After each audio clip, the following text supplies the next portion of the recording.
you're safe, because GB News is your channel, Britain's news channel.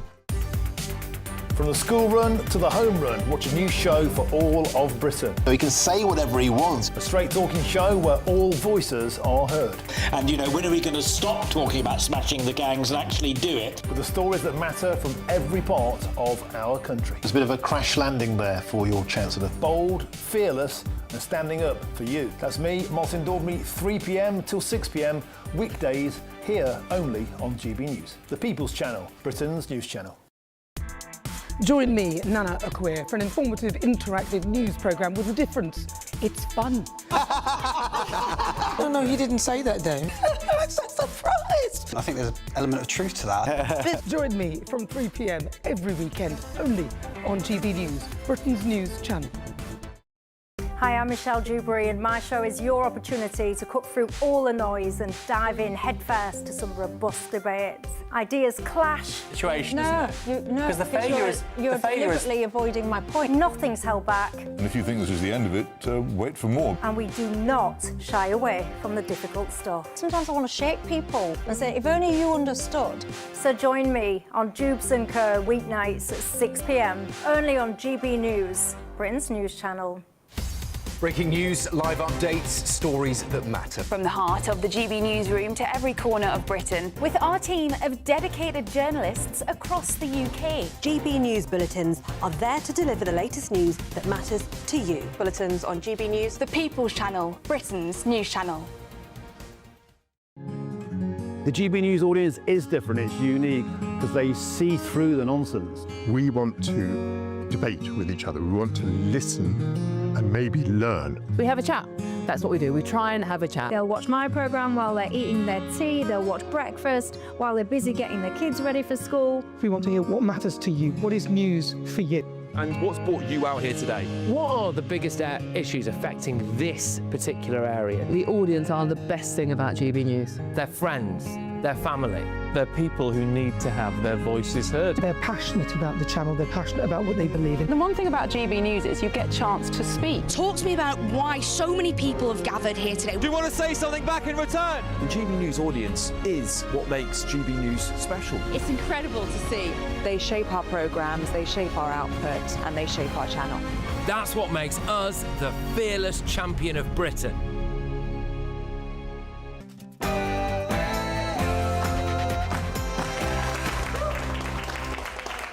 Hello everybody, thank you very much. My live studio audience is 9 p.m. I'm Patrick Christys. Tonight... And she's being pushed back by the authorities. She's trying to get on that boat there, that mega dinghy that's absolutely packed to the gunnels. So, Kate, so the largest migrant mega dinghy in history crossed the channel yesterday. Meanwhile... Thank you, everybody. I cannot tell you what a proud moment this is. I think this might be the best day of my life. Well, it'd be devastating for his wife and kids to find that out, wouldn't it? But Burnham's opened up number 10 North, and he keeps wanting us to just know how normal he is. That's it. Yeah. Keep doing that. You used to work in the bar? I did, yeah. I did. Just a normal guy, absolutely. Flew to Manchester today, by the way. But anyway, yeah, exactly. Look, this is how he travels, isn't it? Just a private jet. Is anyone here? Just people... I won't necessarily name you. Some people have come from Manchester tonight. Did you fly here? No, you didn't, did you? No, exactly. You're obviously not normal. You're not normal. You know, only normal people fly. Anyway, in other news... Yeah, it's down there. It's down there. Yeah, so Axel Rudy Cabana was moved to a secure mental hospital. I'm just going to ask, should he just be executed? Plus? Yes. What we found was an extremely significant seizure. Yeah, absolutely bonkers. There's a huge car bomb was intercepted en route to Northern Ireland today. We're going to try and find out what's gone on there. And... economically, what can you do differently? A wealth tax, possibly, of the super rich? I do believe we need a greater sense of fairness and people feeling that things are being done in the right way and a fair way. So Gary Lineker has come out and he says he wants to pay more tax. He's desperate to pay more tax. Well, we've actually got footage of the last time that Gary Lineker was asked by HMRC to pay more tax. I found it absolutely unfathomable Yeah, he just decided he didn't want to, didn't he? He went to court and said, no, I don't really fancy paying that 4.9 million quid in tax. And finally... Keir Starmer, I am. I'm a big Labour... Oh, really? Yeah. Big Labour supporter? How about the old him with the new? It's been too long anyway, I think. Well, that was the last time we had an early prisoner release. What do we do this time? What is the solution to prison overcrowding? On our panel tonight, we are joined by the former government special advisor, James Price. We've got broadcasting royalty, Christo Fufas. Former Tory MP, Anna Firth. And political commentator, Andy Twells. That's all right. There you go. OK, so get ready, Britain. Here we go.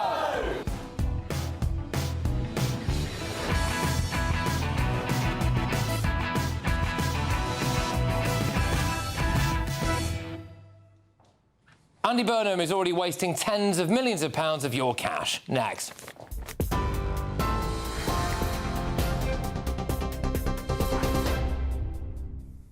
Good evening, it's 3 minutes past 9. I'm Katie Bowen in the GB Newsroom. 4 police officers remain in hospital tonight with serious but non-life-threatening injuries after they were recovered from the River Thames when their boat crashed into Westminster Bridge. Several ambulances, fire crews and police vehicles attended the incident, which occurred at around 20 to 4 this afternoon. In an update this evening, the Metropolitan Police said that as a result of the collision, 3 officers were thrown from the boat into the water. 5 officers in total were injured and received treatment at the scene before being taken to hospital, and 1 has since been discharged. Commander Nick John added that no members of the public were injured in the incident. More than 100 firefighters are currently tackling a large industrial unit fire in Essex, and an ambulance service has declared a critical incident. Fire crews were called to the blaze on Southend Road between East Hanningfield and Rettendon at 10 to 5 this evening, and witnesses have reported a large explosion.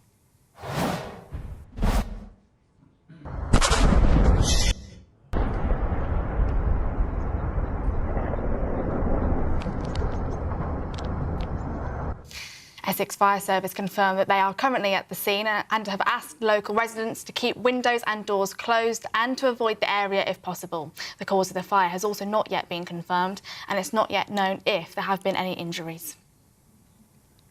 Elsewhere, Prime Minister Andy Burnham has described his first day of work at the new No. 10 North in Manchester as the best day of his life. The new branch of Downing Street forms part of the Prime Minister's aim to shift power from Westminster to regions across the country. Education Secretary Lucy Powell and First Secretary of State Louise Hay are expected to work regularly from the Manchester base, with up to 300 civil servants expected to join them by the end of next year. The Prime Minister has also chaired a meeting of the National Economic Council, a cabinet committee first launched in 2008 to respond to economic challenges around the UK. A woman in her 20s has been charged in connection with an extremely significant car bomb that was intercepted on the Irish border. 25-year-old Isabella Perry Sullivan has been granted bail after appearing before a special sitting of Trim District Court, charged with possession of explosives. The car was travelling in County Monaghan, about 6.2 miles from the open border between the Republic of Ireland and Northern Ireland. And wildfires are continuing to rage across Europe tonight, with more than 65,000 people evacuated from areas of France and Spain. Authorities ordered a total evacuation of the Cap Ferret region in France. President Macron has requested the help from the European Union as the country's battle against wildfires intensifies. Meanwhile, the Spanish government last night declared a national emergency after a series of wildfires threatened communities near Madrid and in the neighbouring province of Avila, forcing more than 10,000 people to evacuate as firefighters struggled to contain the blazes. Those are your latest GB News headlines. Now it's back to Patrick. For all the latest from GB News whilst you're on the go, get the GB News app. Scan the QR code now to download, or visit gbnews.com/app.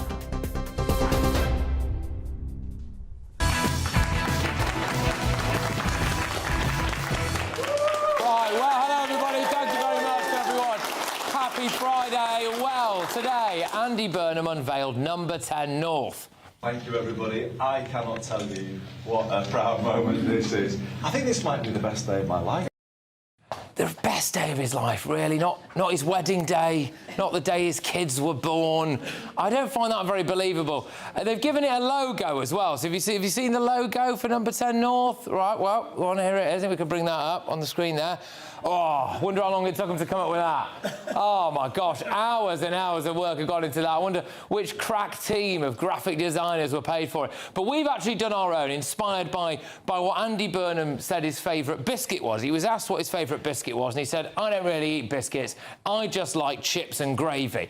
And here is what we think it should be, the logo of number 10 North. Just loads of chips and gravy. There you go. That should be his thing.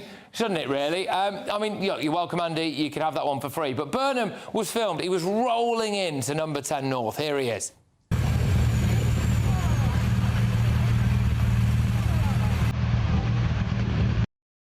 I think he clearly thought it looked a bit like this.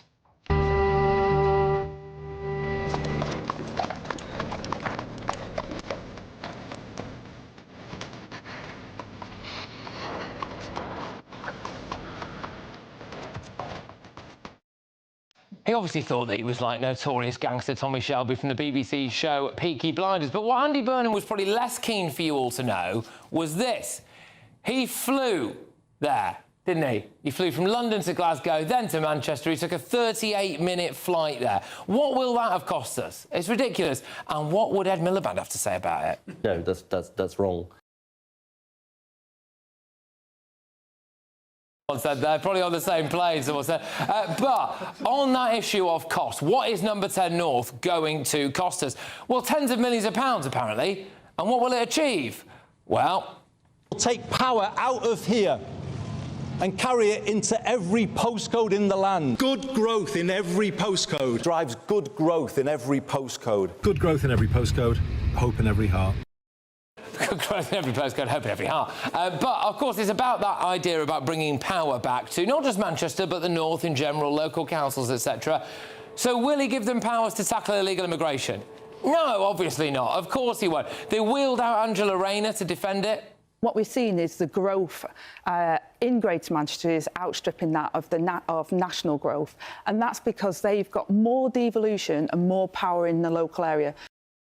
Unfortunately, Manchester has actually seen the biggest drop in living standards of anywhere in England, so I'm not too sure she knows what she's on about that. And analysis released this evening by the Taxpayers Alliance claims that the number 10 North Vanity Squad will cost the taxpayers £872,404 a year just in staffing costs. You've got a videographer there, a social video lead, a senior motion designer, head of social creative and production, social producer. They are turning it just into an influencer hotspot. It's going to look like Dubai, isn't it? People there just taking TikToks of themselves all the time. Look, I want to know, will it work? Is it a waste of time and money? And I'm looking forward to getting the views of the audience on this as well, how they feel about this whole thing.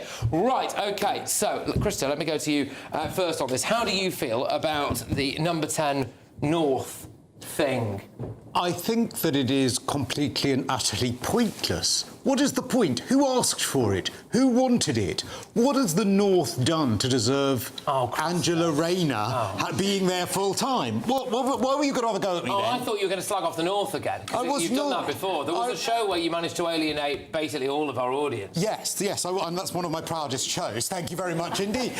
No, I think that, you know, it being the happiest day of his life, the day he arrived in the North, is very, very nice. It was the happiest day of mine when I left. But, thank you very much. There it is. I knew it was coming. I don't understand. Why do we, by the way, get a £2 bus fare and he gets a £30,000 jet? That's what I want to know. And who actually asked for this? It is all just performative nonsense. It's fine that things are run from London as long as other parts of the country are considered. The idea that we have to have... And did you see the building? It looks like some really just grim middle management type of place where people who used to compete in the Krypton Factor normally used to work. So I'm sorry, I just think it's pointless. I think it's just performative, and I think that no one has asked for it and no one wants the money that's going to be spent on it.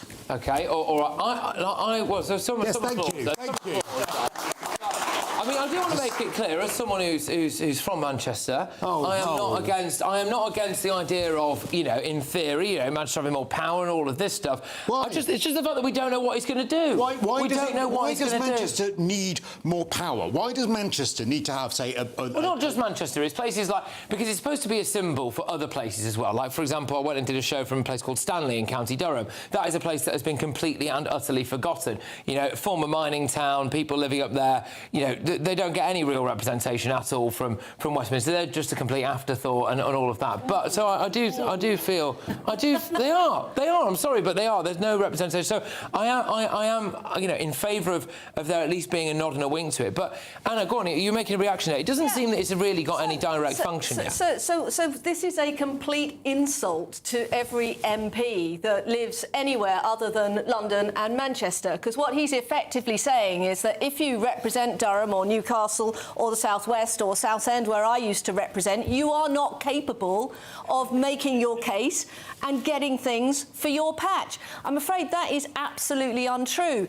MPs worth their salt, that's their job. To lobby in Westminster, to go to find those ministers, to make your case and to get the resources and the investment into your patch. And I don't agree with you, Patrick, that the MPs for Durham didn't do that. There was plenty of cash that was going up to Durham. But what I think about Burnham is he is the absolute king of style over substance. He's like the candy floss Prime Minister.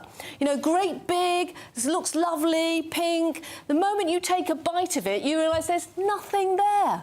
He's completely an empty vessel. We have massive problems facing this country and the world.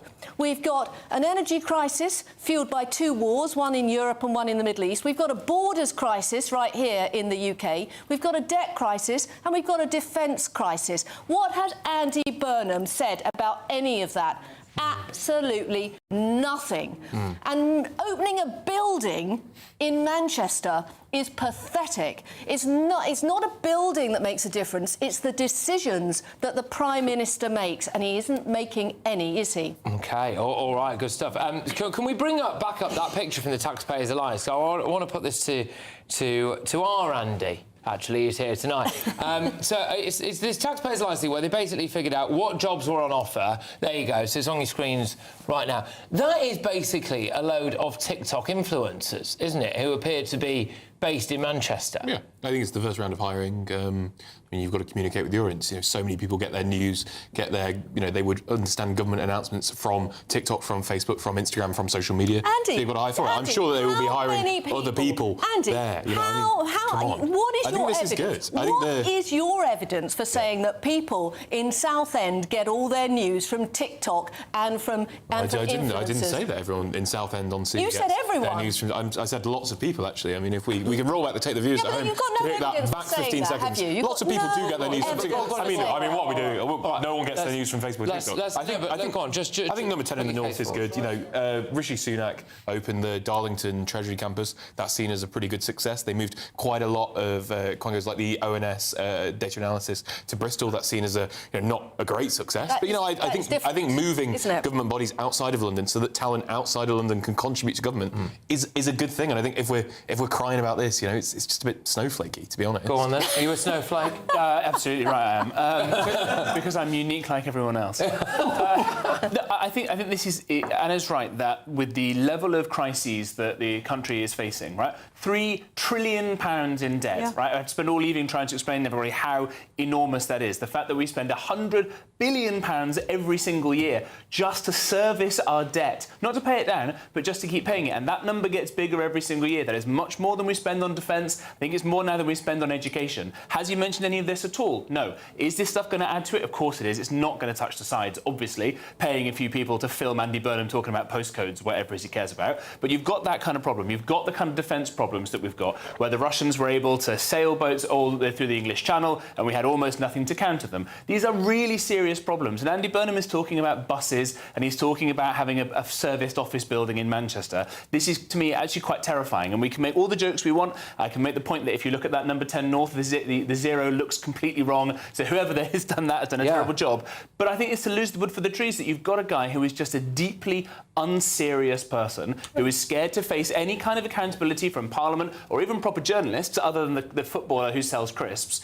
And we are sailing into a debt crisis and a defence crisis. And I think this is much more serious than anybody wants to acknowledge. Can I ask a question, right? Because, you know, I understand. I actually get that you might want to hire some social media people to get your message out. But surely the people you want to hire first are policymakers, and then you go, right, OK, now we've got policies, now we've actually got some substance, then we'll hire some people to put the message out. In fairness, there has been a pretty substantive relocation scheme offered to policy advisors in London. That policy advisors and general managers in the civil service. There has been a pretty extensive relocation scheme already offered, to be fair. So ministers are invariably MPs as well, right? So as Anna said, they represent their own patch. They spend 4 days a week or something in a government department in London, and then most of them, unless they're a member of the Lords, they will go back to their constituency and they will spend the day hearing about concerns from their constituents. They've actually got a better understanding of what's happening out there in the country, frankly, than lots of the civil servants and all the rest of the people who are stuck in either London or in one of these big relocation centres.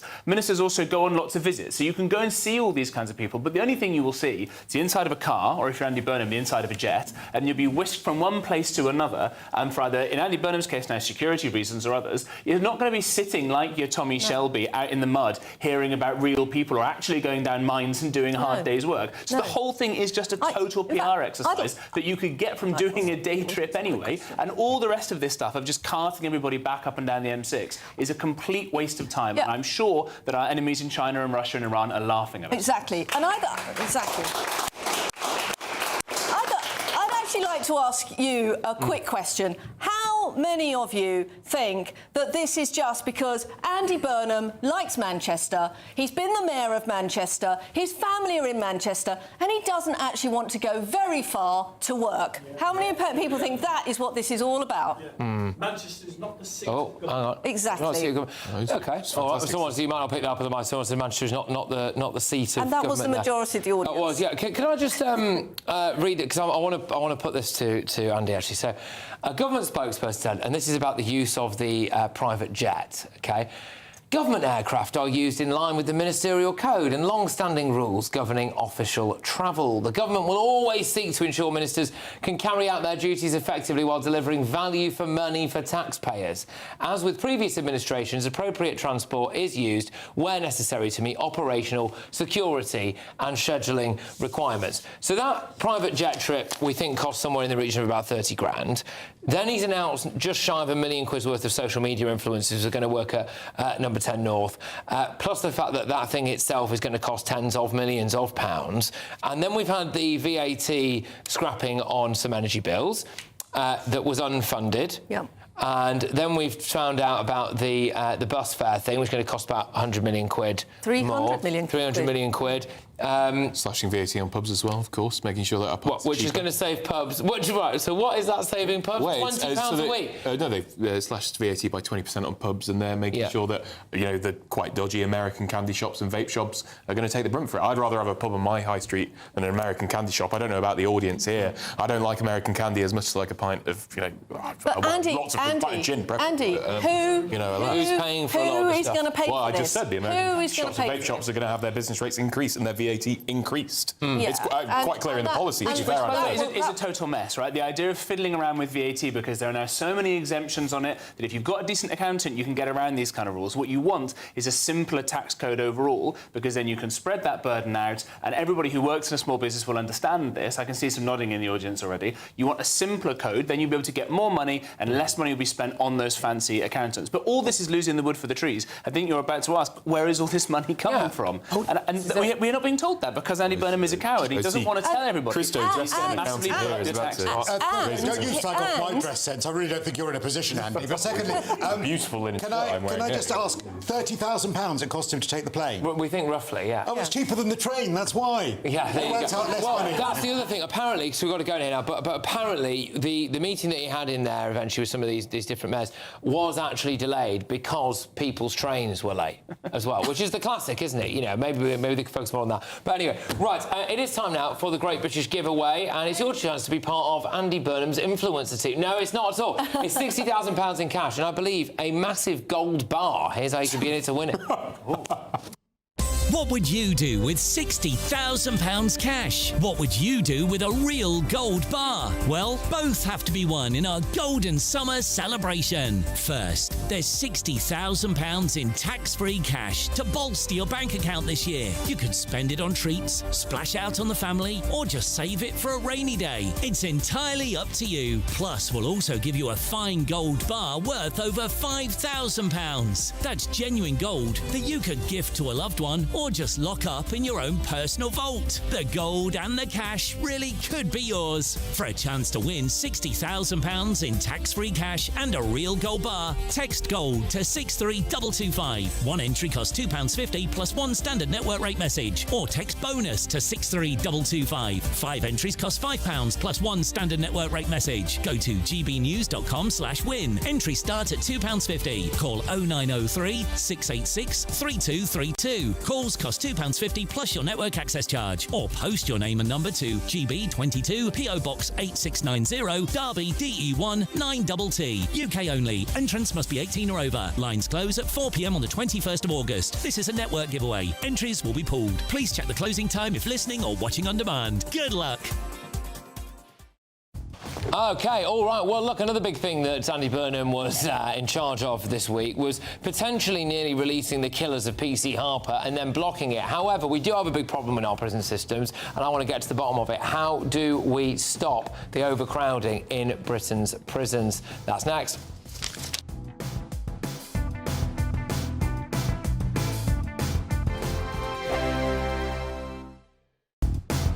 Do you trust what you're being told? Good, because neither do I. Those are just facts. I'm Alex Armstrong, and on my show, we'll expose the spin. Well, I want to answer that, because you didn't let me last time, because you always speak over me. The broken promises. To deny that is denying the truth. And the hypocrisy. We can allow. Politics, policy, parliament.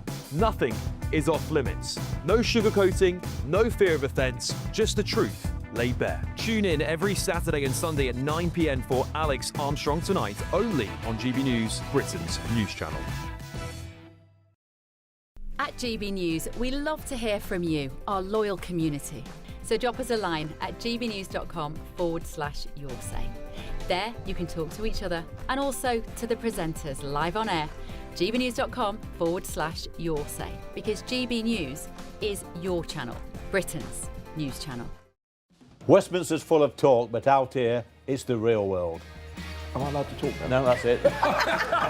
This is where it matters, real people and real lives. That's what politics is all about. In fact, has Trump made a good start? No. Straight answers, no spin, and just a couple of pints. How many fingers have I got up? About 10. So join me for Lee Anderson's Real World every Friday at 7 p.m. only on GB News. The People's Channel, Britain's news channel. Here at GB News, we made a promise to tell your stories. And on the 6th of August, we're marking 5 years of doing exactly that. Celebrate with us by having your say. Join in the debates live on TV and radio. And meeting your favourite presenters across the country, from Leeds to Aberdeen, from Belfast to Barry Island. Plus, join me in Essex for our biggest live show of the year. Scan the QR code or visit gbnews.com/celebrate. Terms and conditions apply. Breaking news, live updates, stories that matter. From the heart of the GB newsroom to every corner of Britain, with our team of dedicated journalists across the UK. GB News bulletins are there to deliver the latest news that matters to you. Bulletins on GB News, The People's Channel, Britain's news channel. Some people enjoy lazy Sunday mornings, but not me. What's the truth of the matter? So that's a very live question. Would you support him if he waters down these plans? Before the spin sets in, I'll be getting to the truth. This is personal. No soft questions, no easy answers. It's one thing if the state has rules in this country. It's another thing whether the police and others actually police them. Setting the agenda and holding those in power to account. You can't really blame her if the system is set up this way. You will not want to miss it, trust me.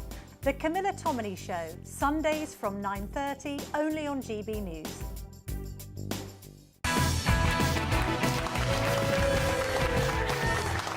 OK, welcome back, everybody. So, do you remember this?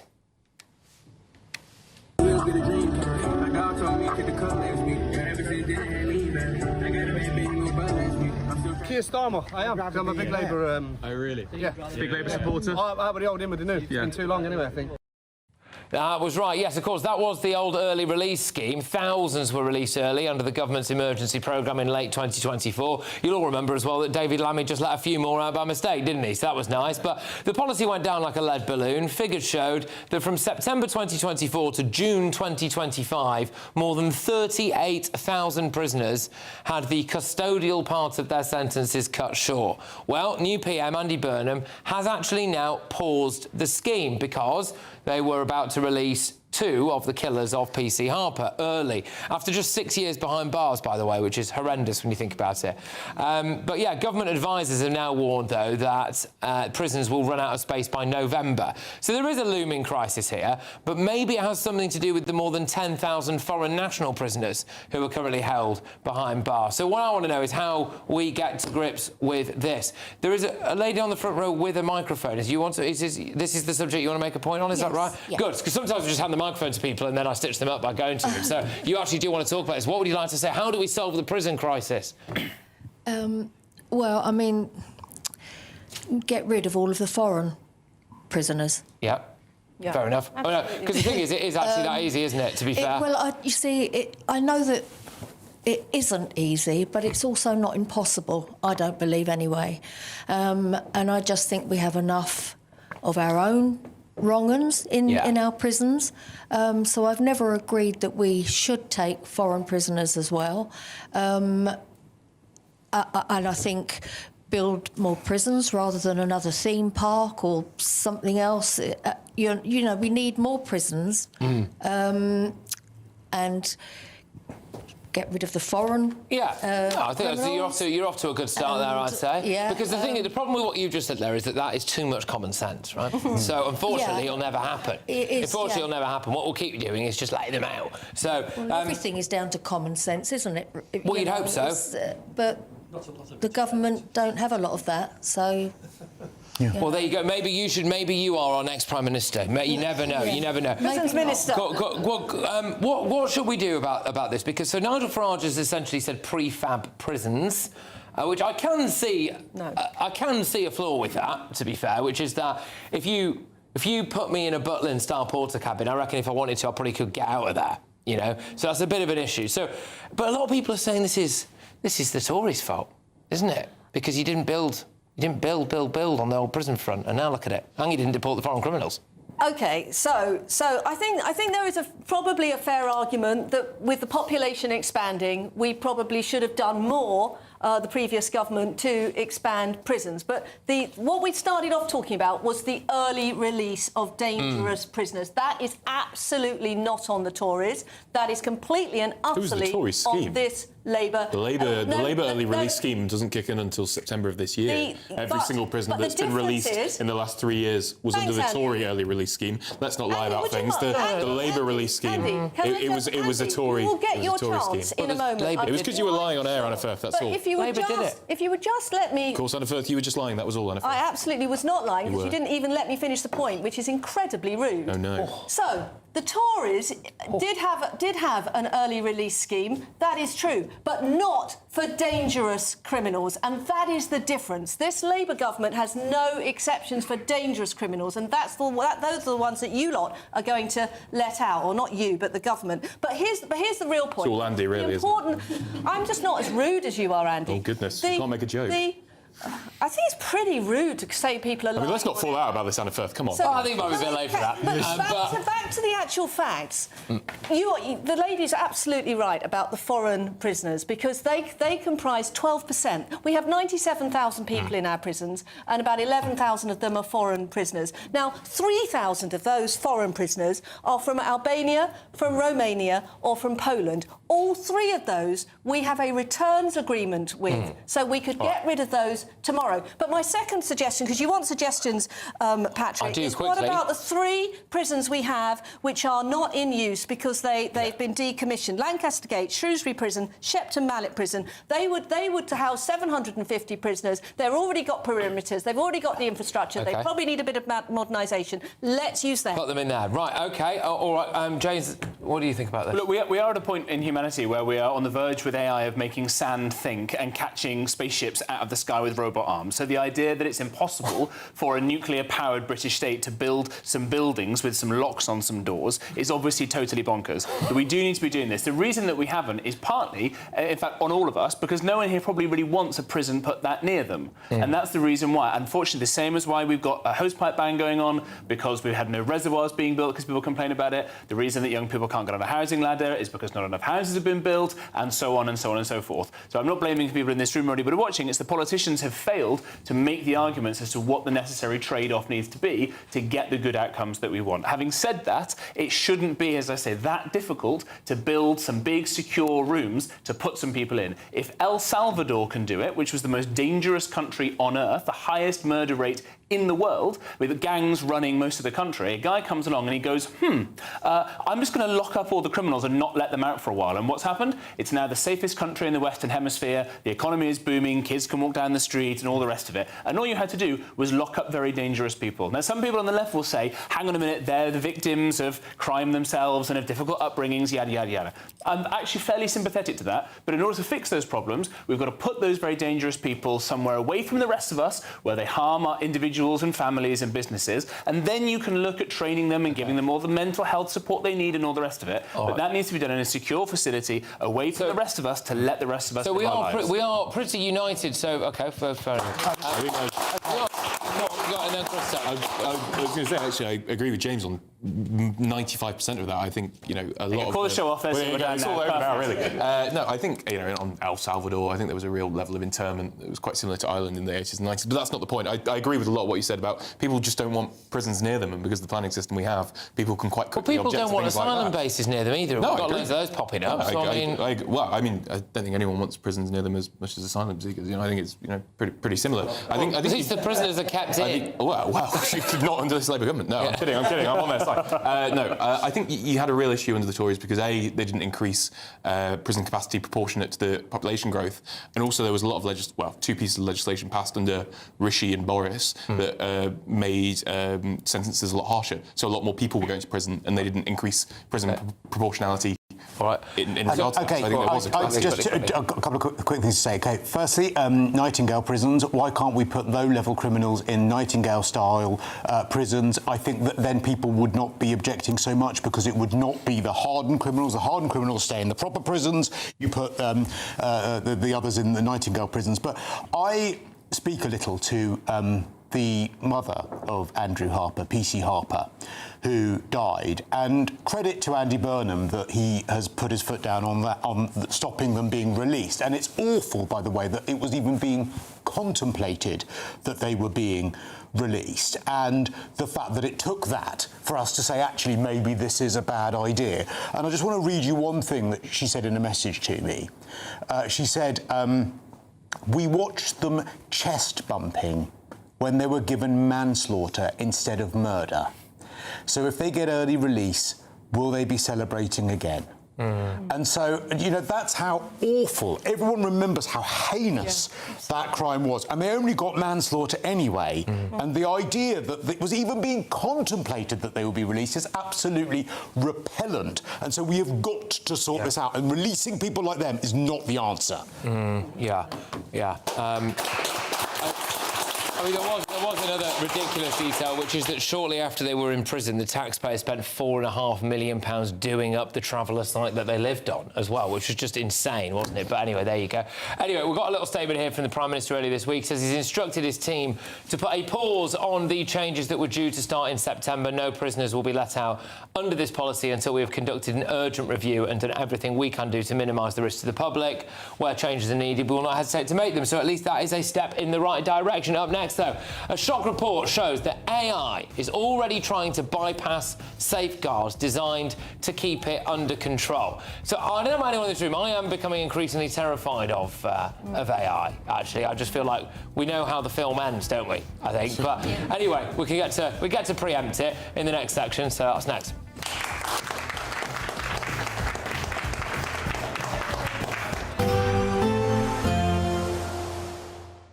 I hope we haven't forgotten anything. Travel insurance, I tick that box. Yeah, but remember what you forgot last year. All Clear Travel Insurance sponsors GBNews Travel Destinations Forecast.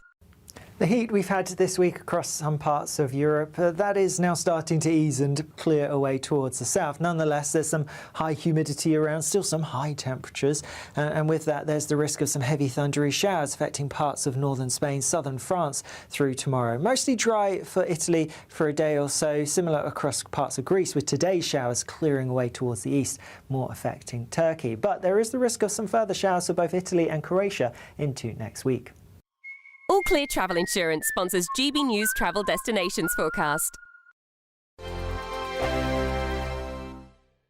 Good evening. This is your latest GB News weather update from the Met Office. Whilst southeastern parts will cling on to the hot sunny weather through tomorrow, there is going to be a bit of a change with something a bit wetter, fresher, pushing its way in from the north through this weekend. There's already a weather system that's made its way across northern parts so far today. That's going to bring outbreaks of rain across Scotland this evening, and those outbreaks of rain will feed into parts of northern England, across Northern Ireland, and there's also more persistent, perhaps heavier rain, some blustery winds as well, pushing into the far northwest of Scotland through the early hours of tomorrow. Further south, it's staying dry, clear skies, the odd pocket of mist and fog perhaps, and it is going to be quite a warm night. Temperatures generally holding up in the mid to high teens Celsius.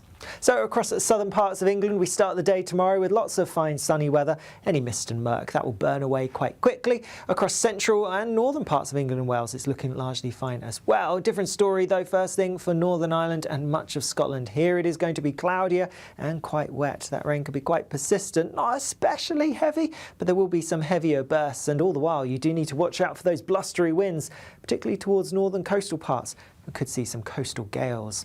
Outbreaks of rain will feed further southwards, a bit heavy for some across parts of northern England into North Wales.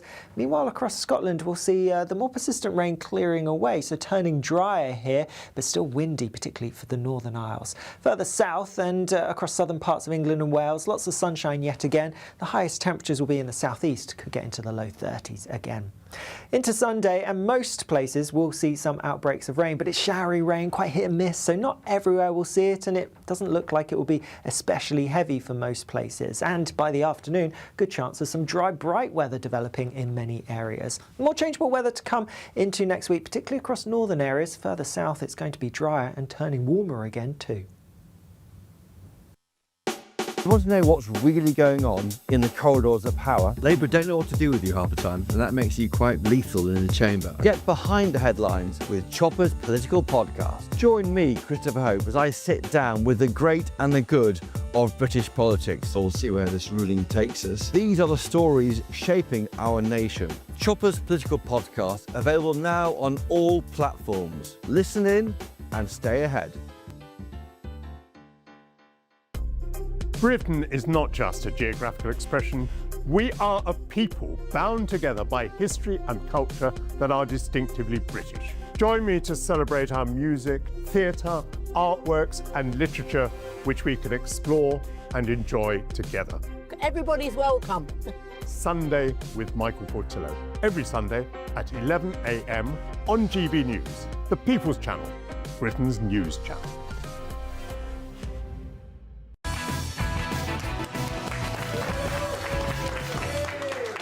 Welcome back, everybody. So, something a bit different now. For years, we've been told that artificial intelligence is the future, even by this guy. I love AI. Do you use AI? Absolutely. Do you use ChatGPT? Do you know ChatGPT? Yeah, there we go. But what if it already was completely out of control? A chilling new report has found that every single advanced AI model tested by Britain's own AI Security Institute attempted to break the rules, deceive its handlers, or bypass the safeguards designed to keep it in check. Is it time that the government started to take this threat very, very seriously? James, you're very clued up on all of this stuff. Is it going to kill us all? Well, I can quote Elon Musk, who says there's a sort of 1 to 2% chance that it destroys all of humanity, and like a 98% chance that it leads to like paradise on Earth and a great outcome. So it depends how much of a gambler you are on these things. Yeah. I don't think it will do. I think this is the United Kingdom's AI Safety Institute, so it's obviously trying to push these models to their absolute limit to see if they can get through these things. Obviously, most of us will use it to like, I don't know, do funny videos of your dog, or like cheat on tests, or make PowerPoint presentations, or whatever else. And you don't get to that point. But the cat is now out of the bag because the Chinese frontier models are almost as good as the American ones, not least because they've nicked a load of the American ones, frankly. And the kind of open source stuff that is out there is going to keep going and keep developing. The only way you're going to therefore counter this stuff, you're never going to put the genie back in the bottle, is to keep pushing forward and keep hoping, frankly, that the American frontier models stay ahead of the Chinese and the criminal frontier models that are out there, and keep hoping that you are always more advanced enough that the top model is able to fix all the security faults that the other ones are trying to find. So that is a kind of arms race like we saw in the first Cold War, but in the sense that it's much more difficult now to understand what these things are up to. And that is scary, but there's no way to go back now. There's no way back. I don't think there's any way back. Just kill it. In the same way that now you know that nuclear weapons can be made, and it's actually not terribly difficult to do at this point, as long as you've got the material and the willpower and some state backing. You can't ever uninvent that the way you can't uninvent guns. All right, we'll go to Christo, and then there's a gentleman on the front row who wants to make a point. Christo, your views on how terrifying this is? I think that we're all going to die. I think Hang on, ChatGPT on here says to say good things. It says have opinions. I mean, I do. I think it's going to kill us all. I think that will be the way in which the Earth will be wiped out. I think that we've got AI at the moment that is sort of versions of AI programs are creating new versions of themselves, and so when they want to upgrade an AI program, so if Claude is not very good, they simply tell Claude to come up with a better version of itself, and it does. And then when that's not very good, it comes up with another one. So I basically think that they're going to eventually AI will come up with such a good version of itself that it won't be able to be turned off. It won't be able to be killed. It will kill all of us. It will take over humanity. It will rob us all of food, water and shelter. It will create world wars, and we are all going to be at its mercy before our impending death. Right. Well, happy Friday, everyone. And I hope you're all lining up for a lovely weekend. Might be your last. So the counter. Sorry, I just want to get to. There's a gentleman on the front row here. Sir, what would you like to say about this? Yeah, hi Patrick. Lovely to be here. By the way, my first time on British television. I'm so excited. Welcome. Yeah. Welcome. Yeah, so I have a question about AI. So I'm an active AI user, same as Boris Johnson. I love AI.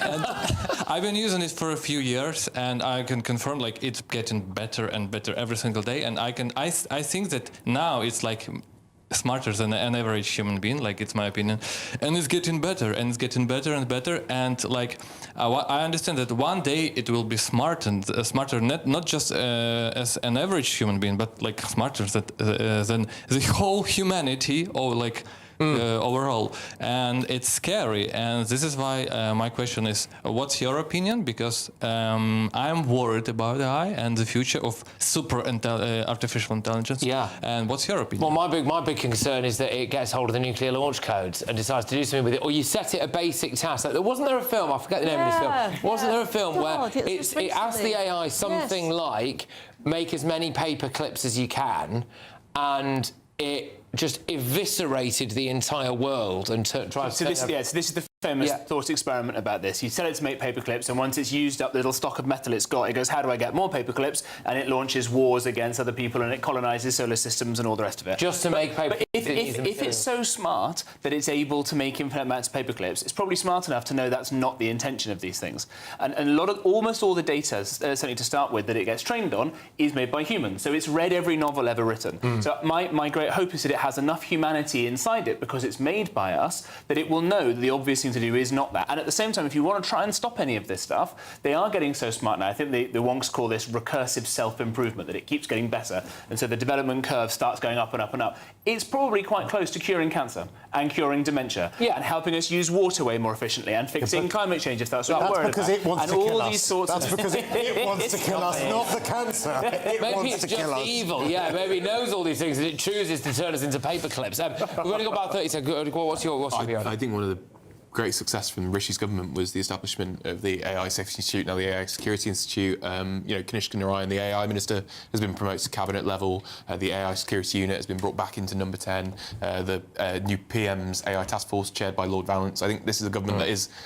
successive governments that have really taken it seriously, and I think that is really good. But there's a question about the future of work and how we ensure that people still have jobs, because a lot of people got laid off for AI, but they've just been rehired because they realised AI was actually not as good as they thought. So I think there is a real question. This is a looming issue. Look, we might roll this over into the next section, but Anna, we'll come to you first on the next section. Anyway, sorry, we're a bit out of time for this one, but that is a massive, massive issue. What do we do about the fact that AI is going to be able to do basically everyone's job? Apart from mine, it can't recreate this kind of chaos. Up next, anyway, talking of chaos, there was an absolutely massive bomb threat on the Irish border earlier today. Very bizarre story. We're going to try and get to the bottom of it when we come back.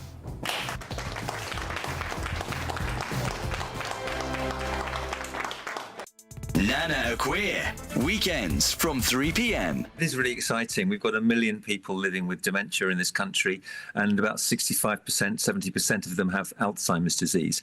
This is a condition where a protein called amyloid beta builds up in plaques within the brain and interferes with the connection of nerve cells. It's a cruel disease, as I know you're aware. It robs families of the relative that they once loved, the personality that they knew, and it's the leading cause of death in this country. So numbers are only increasing as the ageing population grows. But here we have in phase 3 clinical trials, which is the last stage of trials before a regulatory body approves it for use, which appears to clear some of these plaques within a few weeks. Now that's really exciting. GB News, the People's Channel. Britain's newsroom, weekday mornings from 9:30. What does this kind of day mean to you, kind of coming and doing this every year? Well, I feel that I'm doing this for my wife, because she used to sell poppies properly, really, and I used to help her for 20-odd years. And I feel like I'm doing it for her, really. But it is nice to think that everybody appreciate what we did for being in the forces. But tell me about your service, because you got sent out to the Far East, didn't you? Yes. I just got engaged because I didn't think I was going to get called up, but then I did. In your jacket here, you've got one medal for national service and one for that Hong Kong medal for that. To be honest, I was 18 years old. And I was very excited about going. It was an adventure to me. The People's Channel.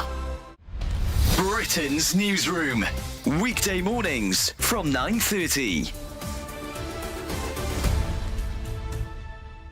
Weight loss jabs could help children as young as 6 who are living with obesity. When did we start saying living with obesity?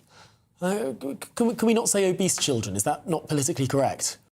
Well, delighted to be joined now by Sarah LeBrock, Director of All About Obesity.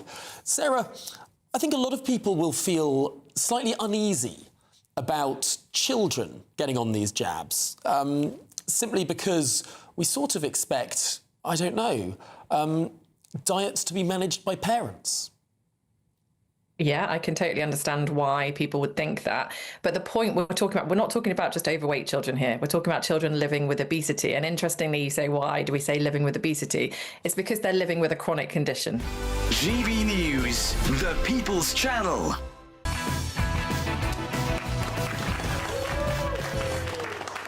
Welcome back, everybody. So, very very, very, very bizarre story today. A car containing an extremely significant bomb has been intercepted in the Republic of Ireland as it was being driven across the border for, well, they believe, an attack in Northern Ireland. That's according to Irish police. It's understood that the device found contains suspected military-grade explosives. Separately, this does raise serious questions, doesn't it now, about the security of the border between Ireland and Northern Ireland and the kinds of people who are exploiting it. Look, we've seen loads recently, haven't we, with the migrant crisis, where you can just fly into Dublin, get a bus, you're into Northern Ireland, and then bingo, you can claim asylum here. So what do we need to do about the Irish border? What do you think, Anna? Well, I mean, I was really shocked to hear this story. In fact, I almost made the police that detected this bomb, you know, my greatest Britons of the week, because I think, you know, they've done a fantastic job. I mean, we've had decades of progress, haven't we, since the Good Friday Agreement, and I think it's really important that we don't allow one incident to sort of, you know, drag us back. I think that the peace we've had in Ireland is really something to be celebrated. I do think it's a reminder, though. I assume these were dissident Republican terrorists. I do think it's a reminder, if they were, that threat hasn't completely gone away. And I just think all praise, really, to the Irish police who have protected people, detected this, and you know, done the right thing. It is a very obvious weakness, though, just speaking more broadly about the situation at the border there, whether it's to do with illegal immigration. I mean, the Telegraph, I think it was, a couple of days after there was a recent flashpoint, which we won't go into, it's an active case, but we all know what I'm talking about, the Telegraph decided to get on a bus from Dublin into Northern Ireland, and on that bus were just loads of illegal immigrants. This was like a day after there'd been a big incident there, and the only English apparently they knew was how do I claim asylum when I get here. Nothing was being done about this. It is, if you did want to basically get into Britain and commit something, you know, hideous, that is the way you would do it. What do we do about that? It's almost like it should be its own country. I don't know. I think, you know, there's going to be a border poll in the next 10 years. At least, you know, I think there are real serious questions about how long Britain holds on to the north. I don't think at this point we can really say that we have much claim to it. I don't think many people in the north... To Northern Ireland? Yeah, I think we are going to end up giving away... Well, there'll be a border poll. There will be a border poll. It's guaranteed under the Good Friday Agreement. There will be a border poll at some point, probably in the next 10, 15 years. And I don't think Britain is going to win that. I think we'll have a single united Ireland. And I support that. I think that's for the best. I think we've got this weird situation where we've got one foot in Europe, one foot out. You know, the Irish people aren't getting a pretty good deal out of it. The Northern Irish people aren't getting a pretty good deal out of it. And I think they'll just want it to be over because the Republic's not coming back to Britain. So I think we should just give back the North. We've got no right to be there. Do you think that might cause a war? No, it won't. It's guaranteed under the Good Friday Agreement. Yeah, I know. It's guaranteed under the Good Friday Agreement. It's a single island, and we've got nothing to do with it. Fine. Well, I don't know. I just have a sneaky suspicion that some people might not take that lying down. Yeah, I'm sure some unionist paramilitaries will spark up again. As I say, we are a few days after the Glorious 12th, and if you go see some of the Orange Order marching and you see some of the murals on both sides, they would have something different to say. I agree. The Orange Order never have anything to say about Jeffrey Donaldson, do they? I agree, by the way, that... Lots to say about Muslims, never about Jeffrey Donaldson. I agree there is likely to be a border poll at some point, and then it would be up in the air again because of the unresolved issues around the Brexit debate. I think that is something everybody should be honest about, and it's something that has been rumbling on for years since the Brexit debate. It's very complicated about trade policy and the way the European Union tried to have us over a barrel and all the rest of it, and so people will just not switch onto it. So I think you're possibly right about the outcome, although I hope you're wrong about that outcome. The broader point is, who the hell knows? Could it be Chinese Communist Party sponsored? Could it be Putin sponsored? Could it be the IRGC? Could it be the Muslim Brotherhood? Could it be dissident Republicans? Could it just be illegal immigrants? That shows how dangerous Britain is in a place right now. And still, this takes us back to what's Andy Burnham care about? Buses. Yeah, well, it's a good way. It's a good way to round us off, really. But I mean, I think it is becoming increasingly obvious that something, one way or the other, is going to have to be done about the border there. Whether it is the illegal immigrants, whether it is just other crime, whatever it is, something very serious is going to have to be done there, and it's going to be unpalatable for some people. But look, coming up, this is an absolutely huge story. This, I know the audience have got incredibly strong views about it. Southport killer Axel Rudy Cabana has been moved to Broadmoor, where his care will cost the taxpayers £300,000 a year. Should we just bring back the death penalty just for him? That's next. Yeah.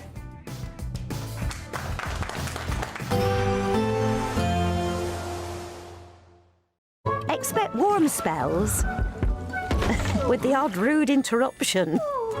Box Boilers sponsors the weather on GB News.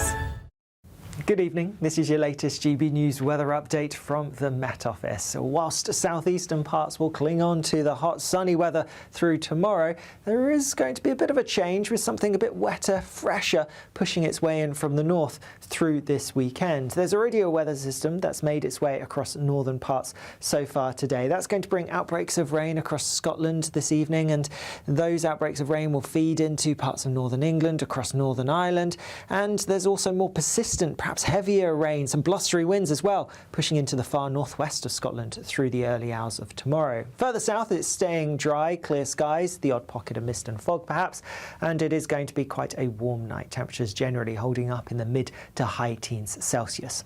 So across the southern parts of England, we start the day tomorrow with lots of fine sunny weather. Any mist and murk, that will burn away quite quickly. Across central and northern parts of England and Wales, it's looking largely fine as well. Different story though, first thing for Northern Ireland and much of Scotland. Here it is going to be cloudier and quite wet. That rain could be quite persistent, not especially heavy, but there will be some heavier bursts, and all the while you do need to watch out for those blustery winds, particularly towards northern coastal parts. We could see some coastal gales.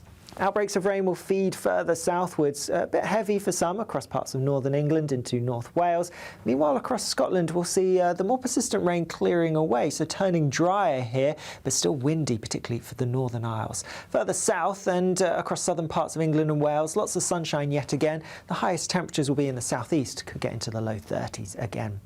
Into Sunday, and most places will see some outbreaks of rain, but it's showery rain, quite hit and miss, so not everywhere will see it, and it doesn't look like it will be especially heavy for most places. And by the afternoon, good chance of some dry, bright weather developing in many areas. More changeable weather to come into next week, particularly across northern areas. Further south, it's going to be drier and turning warmer again too.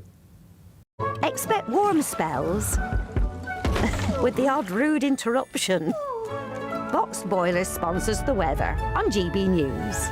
We're celebrating a golden summer with your chance to win a real gold bar. That's right, a fine gold bullion bar worth over £5,000 could be yours. We're also going to make sure your finances are fabulous with £60,000 in tax-free cash. For a chance to win, text GOLD to 63225. One entry costs £2.50 plus one standard network rate message, or text BONUS to 63225. 5 entries cost £5 plus one standard network rate message. Go to gbnews.com/win. Entry start at £2.50. Call 0903 686 3232. Calls cost £2.50 plus your network access charge. Or post your name and number to GB22 PO Box 8690 Derby DE1 9TT. UK only. Entrance must be 18 or over. Lines close at 4 p.m. on the 21st of August. This is a network giveaway. Entries will be pooled. Please check the closing time if listening or watching on demand. Good luck. I've been in Westminster for a long time, but I know that though power may be here, its effect on people's lives is across the whole of the country. We may be where rules are made, but it's where they're implemented that matters. Join me, Jacob Rees-Mogg, for forthright and frank discussion on where Britain has come from, where it's going, and where it will end up. That's State of the Nation, Monday to Thursday, 8 to 9 o'clock. Vox Populi, Vox Dei. Join me, Nana Akwe, for an informative, interactive news programme with a difference. It's fun. No, he didn't say that, Dave. I'm so surprised. I think there's an element of truth to that. Join me from 3 p.m. every weekend, only on GB News, Britain's news channel. Welcome to Free Speech Nation with me, Josh Howard. This is the show where each week we see what's happening in the world of culture, current affairs and politics. First we'll say, welcome to the UK. Oh, thank you. And we're not afraid to use our free speech so that you can use yours. It's not controversial in the slightest to anyone who hasn't lost their mind. Free Speech Nation, Sunday nights at 7 p.m. Only on GB News, the People's Channel, Britain's news channel. 5 hosts, 5 opinions, 5 fearless debates, 5 unfiltered takes on the day's news. 5 reasons not to be anywhere else on Saturday night. This is the Saturday 5. You got me. You got me good there. Britain's biggest Saturday night TV show. It's not a bad brand. Yeah. Uncensored. Very, very racist tonight. On the unpredictable. What did she say? Can you translate it for us? And always entertaining. And how can a country go from being led by William Wallace Saturday nights from 6 p.m. only on GB News, the People's Channel. Britain's news channel. You're going to want to stay tuned, trust me.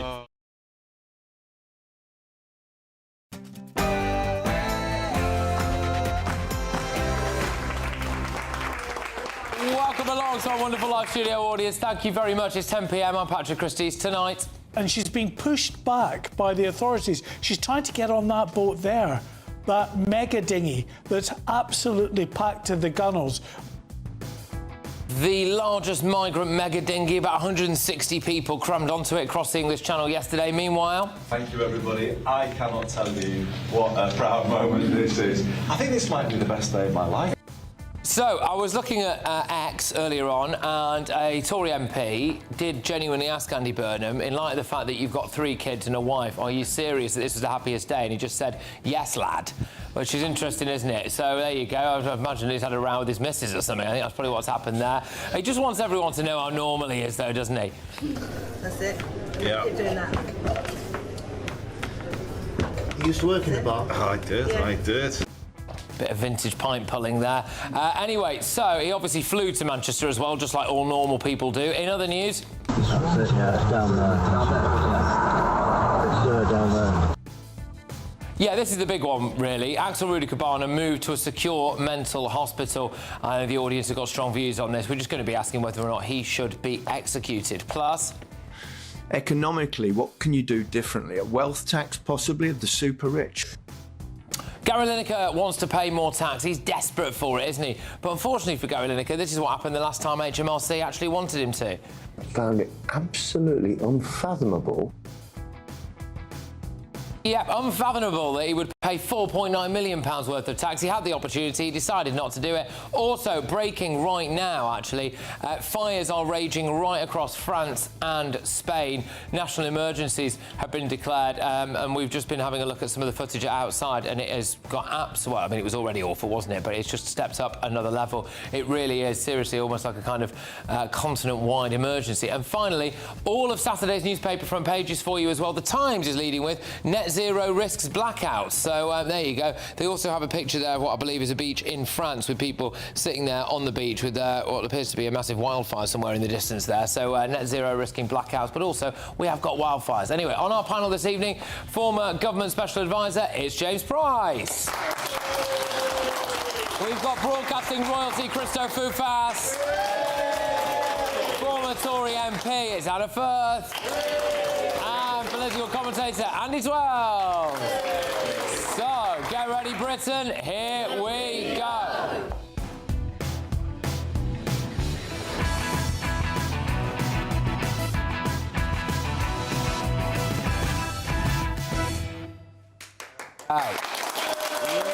Welcome back, everybody. Thank you to everyone who's made the journey to be here tonight. Look, we start with a very, very serious story indeed. I honestly think that we should bring back the death penalty just for Axel Rudy-Cabana. The news broke late last night that he'd been moved from Belmarsh prison into the high-security mental facility at Broadmoor. And you will instantly be able to see, if you were watching on the screens then, that the rooms at this mental facility are a lot nicer than the ones at the Category A prison. Now, this has led to family members of his victims saying that he's just gamed the system for a better life. But let's have a little look at Axel Rudy-Cabana's track record, OK? Rudy-Cabana is the son of asylum seekers from Rwanda, a safe country that, in my view, his parents should now be sent back to. He was expelled from school. He tried to bring knives into school. He called Childline and said that he was being racially abused and that he wanted to stab pupils. He then returned to the school and attacked a pupil with a hockey stick. He was sent to a special school where the head teacher openly said in a report that he posed a significant risk, and she was told to stop racially profiling a young black boy. Staff at that school needed a police escort to go and do home visits for him. He then went onto a public bus, and apparently he didn't pay the fare, and then he kicked off. And when police arrived, he was found to be in possession of a knife. Police just returned him to his parents. In 2021, he attacked his father, damaged his father's car. His father chose not to press charges. Then, 1 week before the Southport attack, his dad stopped him from getting in a taxi and doing goodness knows what, and that is what you'll be seeing on your screens right now. So he left the house, tried to get into a taxi. His dad clocked that he was leaving, went, got him out the taxi. We will never know exactly what he would plan to do that day, but a week later, he got in a taxi and he massacred young girls at a Taylor Swift dance class.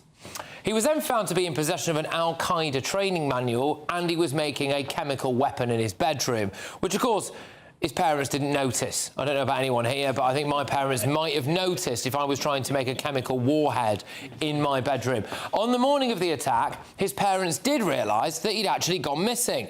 They didn't report it to police. His mum went back to bed and just hoped for the best.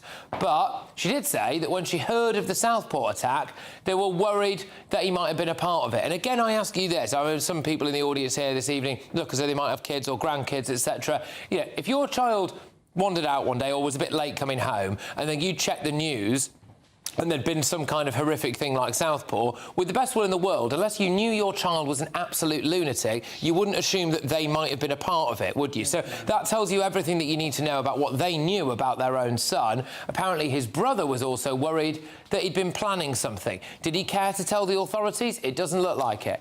Well, Axel Rudikabana was deemed mentally fit enough to stand trial. He pleaded guilty to a range of charges and he got a minimum of 52 years behind bars.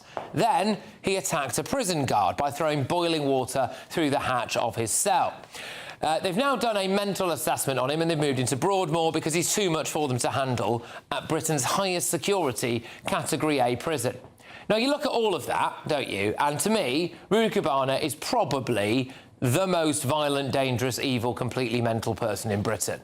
Even a public inquiry found that his, quotes, irresponsible and harmful parents could have prevented the attack. And I agree with that, personally. I think that's absolutely scandalous. Belmarsh can't handle him, but his parents thought they'd give it a go. Just deport them. They should be deported. There was so much goodwill for his parents when they first arrived because they were asylum seekers. Now, I do believe that if this had been the child of white working-class couple, I think you can guarantee that the media would have been absolutely hammering them about this from the start. You can guarantee that the authorities would have stepped in sooner. The cost of housing him at Broadmoor is roughly £300,000 a year. How much would it cost to just execute him? I think we should do that. Let's get the views of my panel and we'll get the views of the audience as well. Can I just get, as a little show of hands here, who in this room thinks that we should bring back the death penalty for Axel Rudikabana? Yeah. OK. I think it's pretty much everyone there. Yes, I mean, Christo, what do you think? OK, I want to sort of caveat what I'm about to say by the fact that I do think that there is a real argument about rehabilitation of prisoners and that there are people who can be redeemed. I think that we don't do enough in this country for people who are perhaps on the borderline, and I don't know whether I would always agree that prison, though it should be a punishment without a doubt, is the most constructive place. Because I do think that prison should be somewhere where you would have the chance, when you're released, to make a good contribution to society. I say that because I passionately also believe that Axel Rudikabana should be dead. I think that he should have been executed. I think that he, Salman Abedi, who of course was the Manchester Arena bomber, the killers of that poor little boy Preston, you know, the horrific abuse of that little boy. There are certain crimes that I think warrant us bringing back the death penalty. Now, people say that it doesn't bring back the crime rate. I don't care. I don't care that it doesn't bring down the crime rate. I care about it being an eye for an eye. And perhaps that seems petty. Perhaps people will think that that just seems vengeful. Well, I am vengeful. I am vengeful when it comes to people like that. I want them to die. I want them to die preferably in quite a painful way, which I know probably wouldn't be the way in which it was done. And I would also have a death row. I wouldn't tell them the day that they're being executed, so that that sword of Damocles hangs over their head and it's unbearable for them until the day that they are executed, because there are certain crimes, I'm afraid to say, that but warranted. I would probably put it in the hands of the families of victims to decide. So if a judge says this crime is worthy of the death penalty, families of victims, what do you want? And if the family of the victim chooses it, then it happens. OK, all right.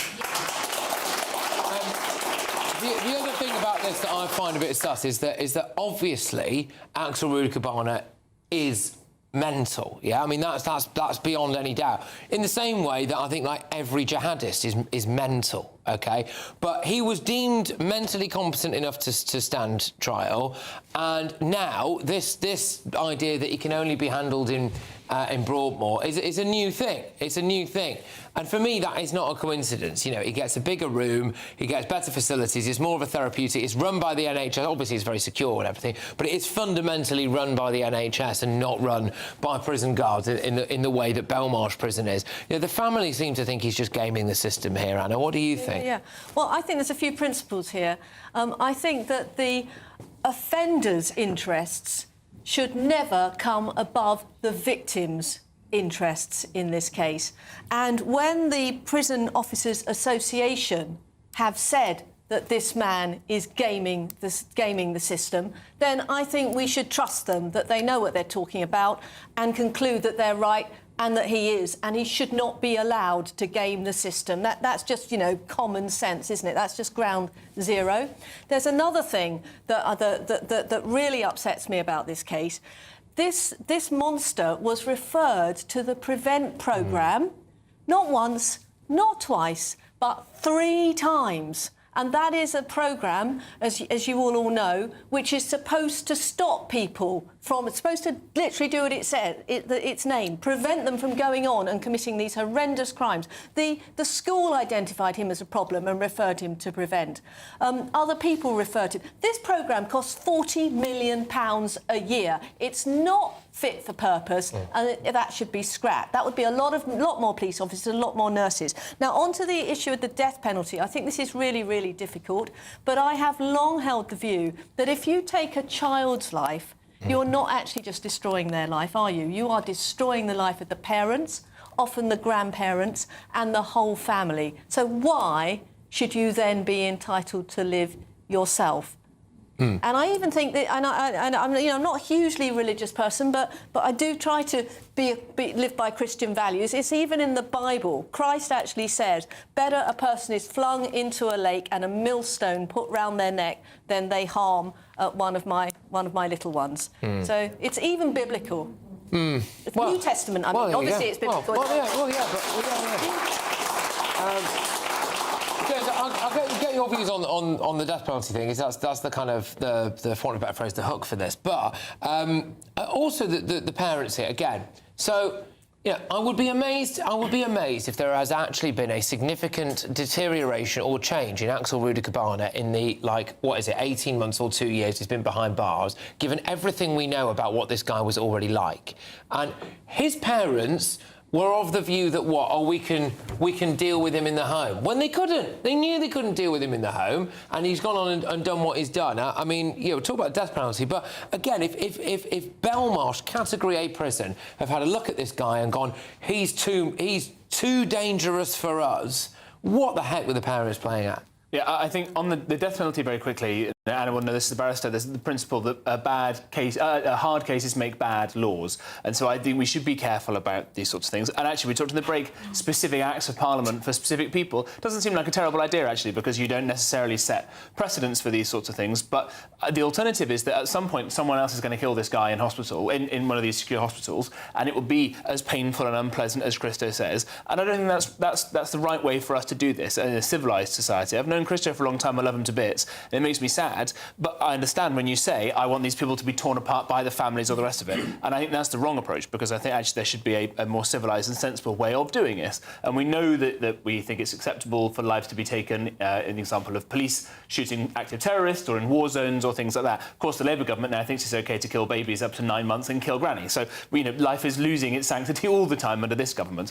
I think on the broader point, I think what's very, very difficult about this is that Rudiker-Barnett's family come from Rwanda, where there was this horrible genocide, and for whatever reason may be connected to that fact, We know that Rudy Cabana got obsessed by genocides, was Googling it on the internet, got obsessed by all of this sort of stuff. And we are all too scared to wonder, and I don't know the answer to this, if there is some kind of connection between the fact that his family came from there and he got obsessed with this. There are lots of horrible things that happen in lots of parts of the world, and when you look at certain crime stats in other countries, you can see that people from some countries commit many more violent crimes than others. And we know at the moment that the government is trying to block the release of crime stats by nationality because they know probably that it will say these sorts of things. You can see it, the Danes have done this, the Dutch have done this. You will be unsurprised to hear that a Japanese person living in Denmark commits fewer crimes than the average Dane does, but the average Eritrean in Denmark, for example, commits a lot more. Now, that's a very difficult and unpleasant thing to talk about, but we can also see this again just quickly by, again, this is not a racial point, because you will see Ghanaians and Kenyans committing fewer crimes than Eritreans or Congolese or whatever else. So we're not talking about a racial issue here.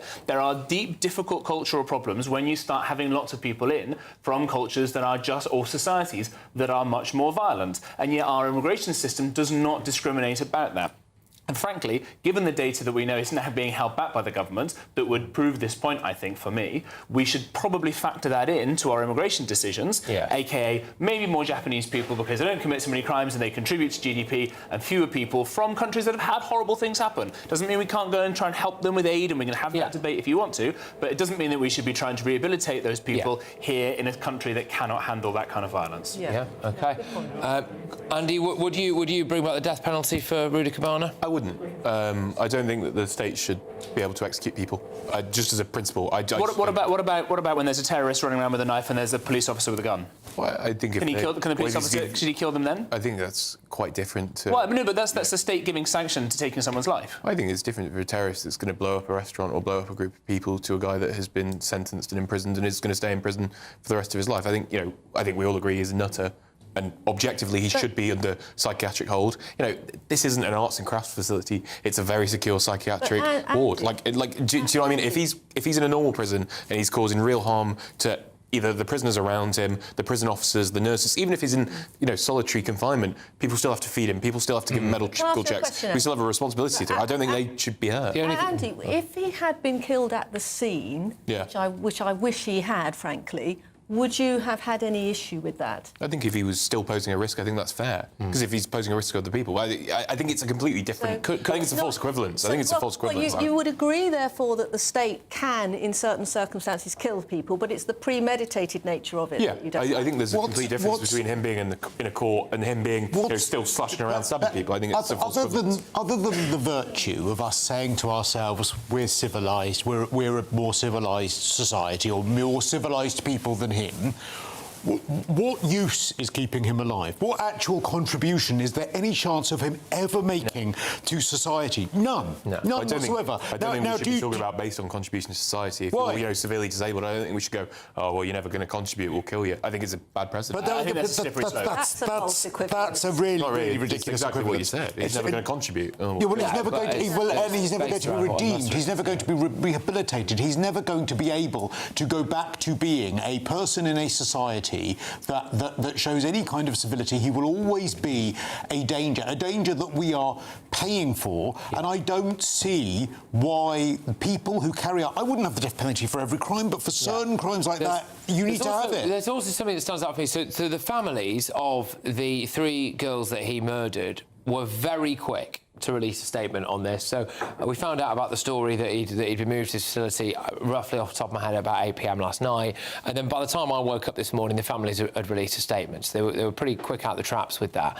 And do you remember when the family of Henry Novak released their statement, and in amongst all of their very powerful criticism of the police and all of this stuff and everything, there was that one line in there, wasn't there? They said, we don't want this to be used for division. And everyone leapt on that. All the politicians leapt on that, apart from Nigel Farage, who then got hammered for saying, I actually don't think we should agree with this cold hard rage or whatever he said about it. Well, the families here have come out and they've said, we think he is gaming the system. Why are our politicians not jumping on that in the same way that they do when someone else says something? There should be a real investigation here into whether or not he is gaming the system. We need to see all of the evidence to find out why now, why exactly have they decided that this guy's going to go to this mental facility? Why is he not just kept in solitary in a proper prison? But also, Patrick, they should be backing the Prison Officers Association. It's a really hard job to be a prison officer. You know, we've lost loads of prison officers because it is such a difficult job. We should be, when they say someone is gaming the system, what message does it send to them if the press takes no notice of them? It says your job is not valuable and we don't respect it. And that's not acceptable. I don't think the POA would be supporting keeping a guy who's actively doing harm to prison officers in. But surely they could put him in solitary. No, because even if they're in, we've still got a responsibility to him. You know, you've got to send a nurse in to do a medical check every 90 days. Do you? You've got to feed him. Yeah, you've got to check on him. Yeah, you do. You do. There's a legal responsibility. But again, you do have that legal responsibility. You would want that. You wouldn't. I think it would be cruel and unusual for somebody, even if they were in solitary confinement, when they develop some kind of not to, to say actually the better thing is to let this person rot if he's got some kind of painful cancer, and you're just going to laugh at the guy hurting and the rest of it. That demeans all the rest of us, which is why I think a proper, well thought through construction to end the person's life is probably the more humane thing for us as well as for him, so that we don't go down that cruel and unusual punishment. OK, all right. Well, we'll have to wait and see what happens there, really. But just to read you out a statement from the Home Secretary at the time of the review into the Prevent scheme in 2025 was Yvette Cooper, and they wanted to immediately act on the Axel Rudikabana case. She said that officials would clarify thresholds of guidance for frontline workers so that those people fascinated with extreme violence or mass casualty attacks like Rudikabana was should be referred directly to counter-terror programmes. And a Ministry of Justice spokesperson has said that following rigorous security checks, Axel Rudikabana has been transferred to a high-security psychiatric unit where he will remain until assessed fit to return to prison. Officials have approved this transfer on behalf of ministers. This transfer does not change his sentence, 52 years behind bars. He'll serve every single day. Right, OK, we're going to move on from that now, because this is a story that I know our viewers and listeners also feel incredibly strongly about. GB News revealed before anyone else that a record-breaking migrant dinghy carrying 165 people crossed the Channel in a single journey. What is Andy Burnham's plan to stop the boats? We've heard a lot of stuff about pints, we've heard a lot of stuff about pork scratching. He did a whole TikTok about pork scratchings today, but actually nothing about the illegal migrant crisis. So come on, Andy, let's hear from you. That's next. Breaking news, live updates, stories that matter. From the heart of the GB newsroom to every corner of Britain, with our team of dedicated journalists across the UK. GB News bulletins are there to deliver the latest news that matters to you. Bulletins on GB News, the People's Channel, Britain's news channel. Some people enjoy lazy Sunday mornings, but not me. What's the truth of the matter? So that's a very live question. Would you support him if he waters down these plans? Before the spin sets in, I'll be getting to the truth. This is personal. No soft questions, no easy answers. It's one thing if the state has rules in this country. It's another thing whether the police and others actually police them. Setting the agenda and holding those in power to account. You can't really blame her if the system is set up this way. You will not want to miss it, trust me. The Camilla Tominey Show, Sundays from 9:30, only on GB News. I've been in Westminster for a long time, but I know that though power may be here, its effect on people's lives is across the whole of the country. We may be where rules are made, but it's where they're implemented that matters. Join me, Jacob Rees-Mogg, for forthright and frank discussion on where Britain has come from, where it's going, and where it will end up. That's State of the Nation, Monday to Thursday, 8 to 9 o'clock. Vox Populi, Vox Dei. As soon as it hits 11 and the headlines come in, the late edition brings you the breaking news from all the front pages. Because the news is going to happen. So get a head start today. Patrick Christys tonight, late edition. Alex Armstrong tonight, late edition. From 11 o'clock every night. Only on GB News, the People's Channel, Britain's news channel. Here at GB News, we made a promise to tell your stories. And on the 6th of August, we're marking 5 years of doing exactly that. Celebrate with us by having your say. joining the debates live on TV and radio. And meeting your favourite presenters across the country, from Leeds to Aberdeen, from Belfast to Barry Island. Plus, join me in Essex for our biggest live show of the year. Scan the QR code or visit gbnews.com/celebrate. Terms and conditions apply. Do you trust what you're being told? Good, because neither do I. Those are just facts. I'm Alex Armstrong, and on my show, we'll expose the spin. Well, I want to answer that because you didn't let me last time, because you always speak over me. The broken promises. To deny that is denying the truth. And the hypocrisy. Needs to stop. You think we can allow? Politics, policy, parliament. Nothing is off limits. No sugarcoating, no fear of offence, just the truth laid bare. Tune in every Saturday and Sunday at 9 p.m. for Alex Armstrong Tonight, only on GB News, Britain's news channel.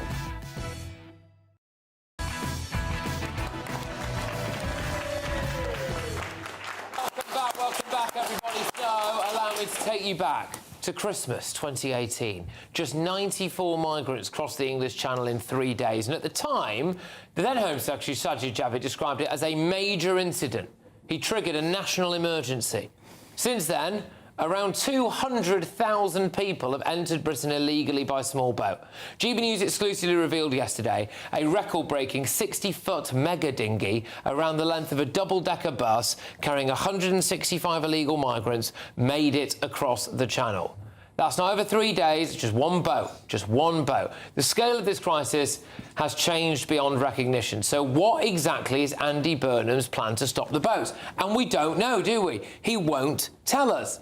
You can learn a lot about someone's priorities on this. He's avoiding questions from the press. All he's doing is like putting a lick of paint on a building in Manchester, talking about, you know, pints and pork scratchings and scampi fries and occasionally gravy. There you go. Nothing about what many people think is the biggest issue affecting this country right now, James. Yeah, I think that's absolutely right, because we've now been around the houses on this a few times. Tories as well as Labour have tried all these things. We had one in, one out that actually led to like 80 in, one out, who then came back in again. I'm not sure if that counted. We've had all these stupid schemes, and none of this stuff is going to work because there are some fundamental legal problems, not real-world problems, that will prevent this from happening. You'll remember Dominic Cummings, and he made this point. He brought in, when he was running the show, brought in all the heads of the Royal Marines and the Navy and all the rest of it. How do we do this? It's actually very easy to do, right? We stopped the Spanish Armada, we stopped Napoleon, we stopped the Nazis. We can stop some small bloody dinghies coming across, even if we just got to stick the two aircraft carriers physically blocking them. That's not the difficult bit. The difficult bit is if you do some of that kind of kinetic force, you work with the French special forces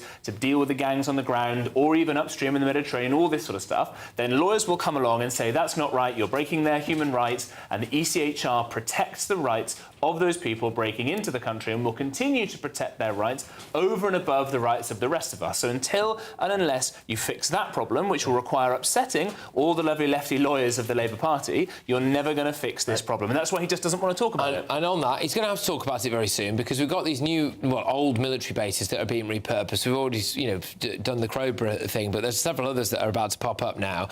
And Andy Burnham is going to have to face the wrath of all the locals there, isn't he? Yeah. And, I mean, there was one bloke, an Afghan migrant, who was a professional MMA fighter, who spoke to me at Crowborough, and he revealed that his journey to this Crowborough migrant camp had been getting out of Afghanistan, making it to Turkey, getting a lorry all the way from Turkey to France, then getting a boat from France to the UK. He stayed at a hotel for 2 nights in London. Then he was sent to Crowborough, where he was told if he could basically not murder or rape anyone for the next 3 months, then he's going to be given a room in a house of multiple occupancy, and that is anywhere around the country. What is Andy Burnham going to do about this? I think the fact that he's kept Shabana Mahmood in the Home Office, who's considered a reasonably quite hardline anti-asylum seeker Home Secretary in the Labour Party, she has considered that. Even Mark White, GB News' Home and Security Editor, was saying, well, the numbers are down, it's actually working. Our collaboration with the French is actually reaping some results. It's a long-term problem. As James said, the Tories and Labour have both tried and not been particularly successful. Even Mark White said it's sort of working now. I mean, I think this is... at what point does it not become a dinghy? Yeah, if it's as long as a double-decker bus, do we call it a dinghy, a yacht or something? But hang on. But Andy, there's also a difference in working, getting the numbers down and people coming over, which is more or less successful and sometimes dependent on the weather. Sure. But the fact that we've had, just to put the numbers into context, right, almost 3 times as many people have crossed over and almost all stayed. Almost 3 times as many people have come over in small boats than we have regular members of the British Army. Right? Just put that into context for you. Imagine that those numbers in your head, because the numbers of the army have been reduced, yes, but 3 times, almost 3 times as many people, almost all of them young men of MMA fighting age, shall we put it like that, and we've got no plan for how to get rid of any of those people whatsoever. Is there any strategy from any government of any colour? No, there hasn't been. Just the hope that they won't do anything, and when they do, they'll clamp down on the dissent. That is not, hope is not a strategy. And also, I cover regularly cases from France where the French police do catch people with like lorries or trucks that have got a load of inflatable boats in the back, and then they arrest them, and then these people always just say every time, I had no idea what I was really doing, oh, I thought I was dropping it off at a sailing company, and the French courts let them walk. They let them walk, so it's ridiculous. Like, it's nothing's happening. But how long can Andy Burnham go without talking about this? Well, I reckon until September, until he returns to Parliament and there is an urgent question laid, as I'm sure there will be, by the Shadow Home Secretary, asking him to account for these record numbers that we've had, an absolute record 165 on one boat. That's the moment when he should come to the House. He'll probably send Shabana Mahmood, but the first PMQs, I bet he'll be skewered by Kemi Badenoch, who I think actually did a brilliant job of holding Keir Starmer to account. I'm sure she's going to do just as brilliant a job of holding Burnham to account. But it's not completely true that the Tory government didn't have a plan. I fully accept, by the way, that the Tories were far too slow to come up with a plan to tackle the boats. But I was actually working in the Home Office as a PPS at the end of the government, and we were about to do, well, we passed the legislation to do 2 things. Was we will not stop this happening until we take away the pull factors. And the biggest pull factor is that most of these people get asylum. If they make this dangerous crossing, 66% of them, so more than 50% get their claim eventually. And secondly, of course, they get housed and fed and given money in the meantime. So you've got to stop those 2 pull factors. And we actually passed the Illegal Migration Act, which was going to stop these repetitive appeals. The backlog of appeals is now 123,000 people are waiting for appeals. That is higher than it was when the Conservatives left office, because this government has not stopped that happening. The second factor is, as you know, the Conservatives came up with a third country. We see these people throwing their passports, throwing their documents into the sea. That's why you have to have a third country, a safe place to send them. We had that, finally. Rwanda, we passed the legislation. We gave them the money. The Labour government did an appalling thing in cancelling that. We should have let that deterrent take effect. Of course, the problem is, I agree with almost all of that. But, so why did Rishi call the election before one of those flights took off? I don't know. I knew as frustrated as I am about this. Because we had the planes ready, we had the people to fly the planes ready, we had the people who were going to be on those planes ready. I just think, well, firstly, I don't think anyone should be processed. Not one asylum seeker should be processed on British soil. I think they all need to be processed abroad. If it was down to me, I would be making hubs in embassies around the world where people have to make their way to, and they get processed and they apply there, and we use our foreign aid budget for that. And I think Labour were talking about doing something like that. I don't know if it's ever come to pass, because they've had so many plans that have gone completely, the proverbial way. I'm not sure whether that would, but I just want to make a point about how sick I am of this story, actually. No offence, Patrick. That's all right. Because if you do the right thing in this country, you do not get rewarded anymore.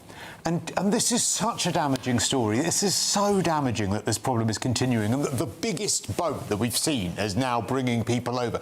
That is so damaging to people who do the right thing and go pay their taxes and go to work and have that life and want the best for their children, and they see that and the lack of fairness in it. And even though proportionately asylum seekers are quite a small number when it comes to immigration as a whole, it's about goes to the British psyche. It goes so into the British psyche about the sense of fair play and about the sense of doing the right thing and not getting rewarded for it. People who do the wrong thing who do get rewarded, and that, I think, is why it's so damaging, these things. But it also says that as a government, we cannot solve this problem. And as you were saying, someone was saying about all of the times in the past where we have been such a powerful country and we've repelled invasions. Why can't we repel this one? Can I give you a terrifying stat, brother? You mentioned exactly right there. I don't like your terrifying stats anymore. They're horrible. Two-thirds of these asylum claims are successful. 20 years ago, when Tony Blair was still Prime Minister, it was 5%. Do we really... Yeah, exactly. It's got that much worse. The rot has got that deep inside the Home Office and inside these systems that we suddenly think is that much more likely to have to come out of the ECA. Absolutely. Just very quickly, Andy, on this, because the other thing that we know about Andy Burnham is that he's desperate to build a load more council homes. OK, fine. We've got a load of people that need help having somewhere to live and, maybe getting on the property ladder in one way or another there. Who's going to live in these council houses? Well, British people. I think, in the last 40 years, you've gone some of the land. You've gone from, majority of the housing in this country being leased by the council, and then Thatcher's Right to Buy scheme took that, a community asset out of the hands and put it into the private sector. You've got people's hands. But you didn't build any more housing. Of owning their own home. You've got wrong-uns like Samuel Leeds, who's this awful private rentier who's exploiting people. It's the HMOs. They're exploiting young people. People are paying 1,250 quid for a box room in Clapham. I mean, when you look at that, you go, what are we really doing here? We do need to have renting out that box room in Clapham. Thank you very much indeed. But this is part of the problem. We should have cheap housing in excess, in abundance. We absolutely should. But then we can't just sell it all off. But you build them. There was the one, was it in Staffordshire recently, where there were these new £325,000 homes, then all of a sudden they just turned one of the streets of them they just gave them to asylum seekers? Exactly, and that's why we should be clamping down on big multinationals like Serco, who take the absolute mick with our public money. We shouldn't be giving them contracts, Patrick. I agree. I absolutely agree. Yeah. OK, all right. Talking to people who are taking the mick with money. Also, I should just say Samuel Leeds is not here to defend himself. Coming up, Gary Lineker wants a wealth tax on Britain's millionaires. But is this a classic case of do as I say, not as I do? We're going to get the views on Gary Lineker when we come back.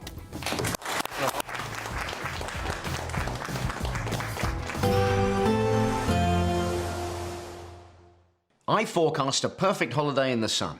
Weather looking good then? For sure, and no worries about our travel insurance. All Clear Travel Insurance sponsors GB News Travel Destinations Forecast.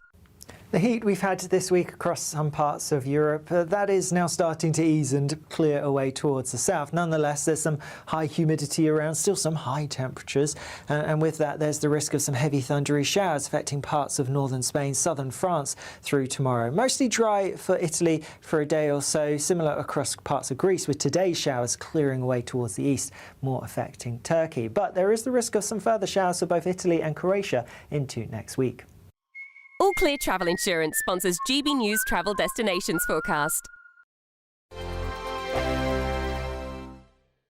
Good evening. This is your latest GB News weather update from the Met Office. Whilst southeastern parts will cling on to the hot sunny weather through tomorrow, there is going to be a bit of a change with something a bit wetter, fresher, pushing its way in from the north through this weekend. There's already a weather system that's made its way across northern parts so far today. That's going to bring outbreaks of rain across Scotland this evening, and those outbreaks of rain will feed into parts of northern England, across Northern Ireland, and there's also more persistent, perhaps heavier rain, some blustery winds as well, pushing into the far northwest of Scotland through the early hours of tomorrow. Further south, it's staying dry, clear skies, the odd pocket of mist and fog perhaps, and it is going to be quite a warm night. Temperatures generally holding up in the mid to high teens Celsius.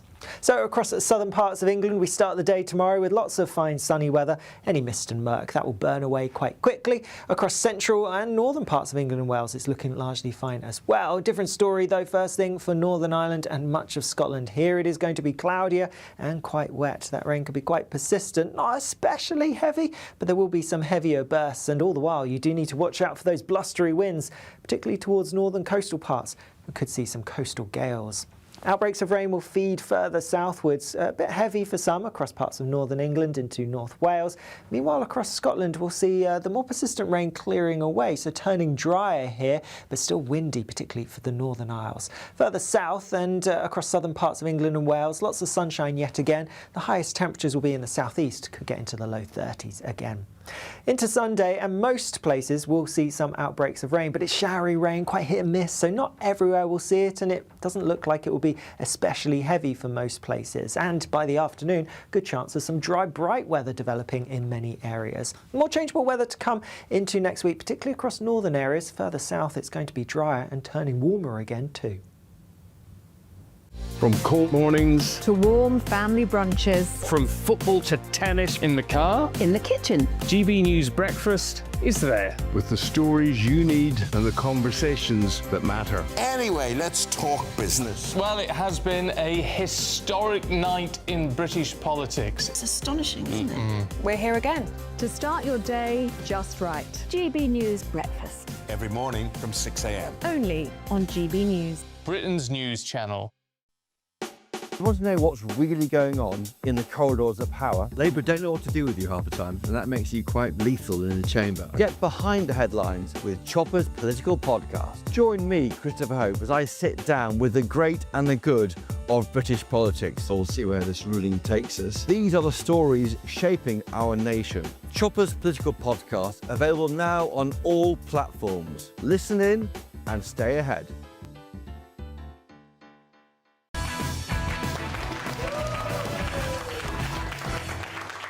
Welcome back, everybody. So, not for the first time, the former Match of the Day pundit Gary Lineker has landed himself at the centre of another political row. The rabid lefty is among 120 UK-based millionaires urging Andy Burnham to introduce a wealth tax on Britain's richest, arguing those with the broadest shoulders should pay more. Economically, what can you do differently? A wealth tax, possibly, of the super rich? I do believe we need a greater sense of fairness and people feeling that things are being done in the right way and a fair way. Yes, well, this call is likely to raise eyebrows. Gary Lineker successfully fought HMRC over a £4.9 million tax bill just a few years ago. So we are going to be asking whether or not Gary Lineker is just on some kind of vanity trip here. A couple of issues stand out for me as to why a wealth tax, which in theory sounds good. I don't want to have to pay any more tax. I don't want anyone in this room to have to pay any more tax. And if it was a binary choice, I would obviously much rather that someone who was worth 100 million quid did pay more tax. However... Patriot. That's good. That's the line. That's the Gary Lineker line. Yeah, OK. However, people will leave the country. People will try harder to avoid tax. It hasn't worked anywhere it's been enforced, like France, who stopped it. Switzerland has one, but then they don't have any inheritance tax. And you're going to have to go round to people's houses every single year and value every single possession that they have in that house to see how much tax they owe, which will, in case you're wondering, cost us all more in tax because we have to pay the people to do that. You're absolutely right. Thank you, Christo. No, you are. And it's not often I say, oh, God, I can't believe I just said that. No, it's true, because every place, more or less every place that has done it, has found that administering it, it raises, you know, on paper, looks like a good sum of money, but administering it means that you lose a lot of that money. And, of course, people decide to leave the country. So, therefore, and also it harms economic growth. So, on paper, all of these people on the left and idiots like Gary Lineker say, oh, my God, it's brilliant. Oh, yeah, let's tax the rich, when in actual fact it's just an envy tax that doesn't raise any more money. Now, Gary Lineker is just becoming a real irritant, in my opinion, because, I'm sorry, you don't take HMRC to court, because he was trying to be put on something called IR35. Now, I was put on IR35 a few years ago when I worked somewhere else, and it's a complete nightmare. You're self-employed, but they tax you like you're an employee, right? And they looked at his history and they said, well, actually, you should be on IR35. You owe us 5 million quid. And he said, no, I don't tax via a company. I don't invoice via a company like you think I do. I'm in a partnership instead. a partnership. So therefore, he fought HMRC and he got out of it. So the brass neck he now has. Oh, and that's aside, by the way, from the way in which he registered a home he has abroad, which also, on paper, he may not have intended it, has saved him tax. So the brass neck he's now got to tell us that we need to pay more tax, which would result in more tax for all of us, makes him a rabid hypocrite. Right. I think you know, with Thank you. There we go. I think with IR35, you know, glass houses and stones, I think the IR35 debate ended and we just can't get back into it because so many people... I don't really particularly want to. I want to talk about Gary Lineker. I think the Gary Lineker, the wealth tax that he advocates, it's a group called Patriotic Millionaires. There's Which is, can I just say, the most virtue-signalling little look... I don't like the branding. Look at me. I'm a patriotic millionaire. Yeah, I'd just like you to know I'm a millionaire and I'm patriotic. Well, it's ridiculous. And I don't want to gripe them, but a lot of them actually aren't millionaires. They're asset millionaires. They just own a big house. But that's not the point. It's not the point. Frauds as well. Well, I wouldn't say that. Shocking. But the group that Patriotic Millionaires, they're advocating for is a 2% annual tax on wealth above 10 million. I don't think that's that bad. But what if it doesn't raise any more money? It goes down every year. I think that if you have a personal wealth of over 10 million, I think paying 2% more...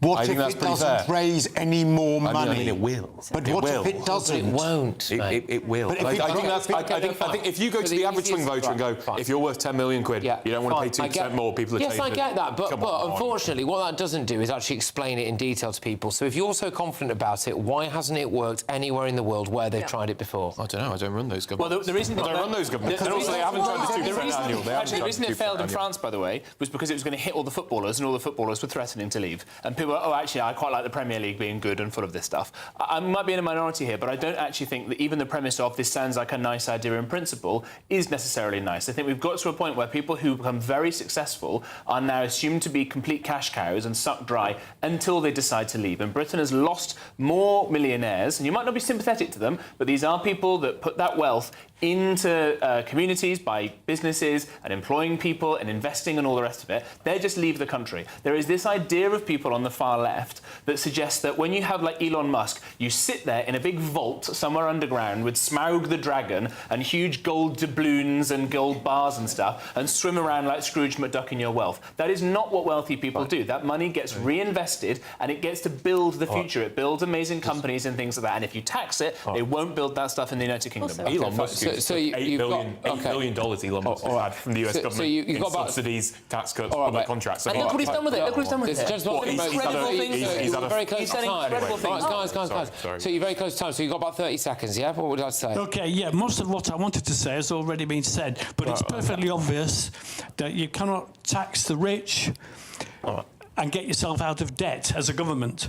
And those people with the money are paying the people who haven't got money. Who's employing everybody? The people with money. Somebody has to have money, or else nobody has any. Okay. And those people who are going to be taxed out of existence are going to be out of existence. They will leave the country, just wrap up their businesses and clear off abroad, and you'll be on the dole with nothing.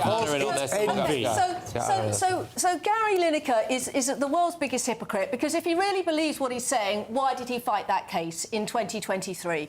And why didn't he just pay that tax voluntarily into the Exchequer? But Andy is talking absolute nonsense because he doesn't understand economics at all. And I'll put it down to the fact that he's young, because he wasn't around when Thatcher was our Prime Minister and I was. She took the top rate of tax from 83% down to 40%. She took the basic rate of tax from 33% down to 25%. Throughout that period, more people paid tax and the Exchequer got more tax in. If you tax people at a reasonable level, they will pay it. If you go for these massive wealth taxes, the wealthy will leave. I mean, it's common sense, Andy. You need to get a bit of it. Of course, I'm completely uneducated, but you know, memory recalls. I know I was not around, despite my weathered looks. You know, Thatcher did close the pits, the steelworks, and a lot of those communities that are now voting for reform were abandoned for 40 years because of the actions of Thatcher. When we come back, whilst they fight amongst themselves, when we come back, we've got Greatest Britain and Union Jackass. So yes, we don't want to miss that, do we? That's next.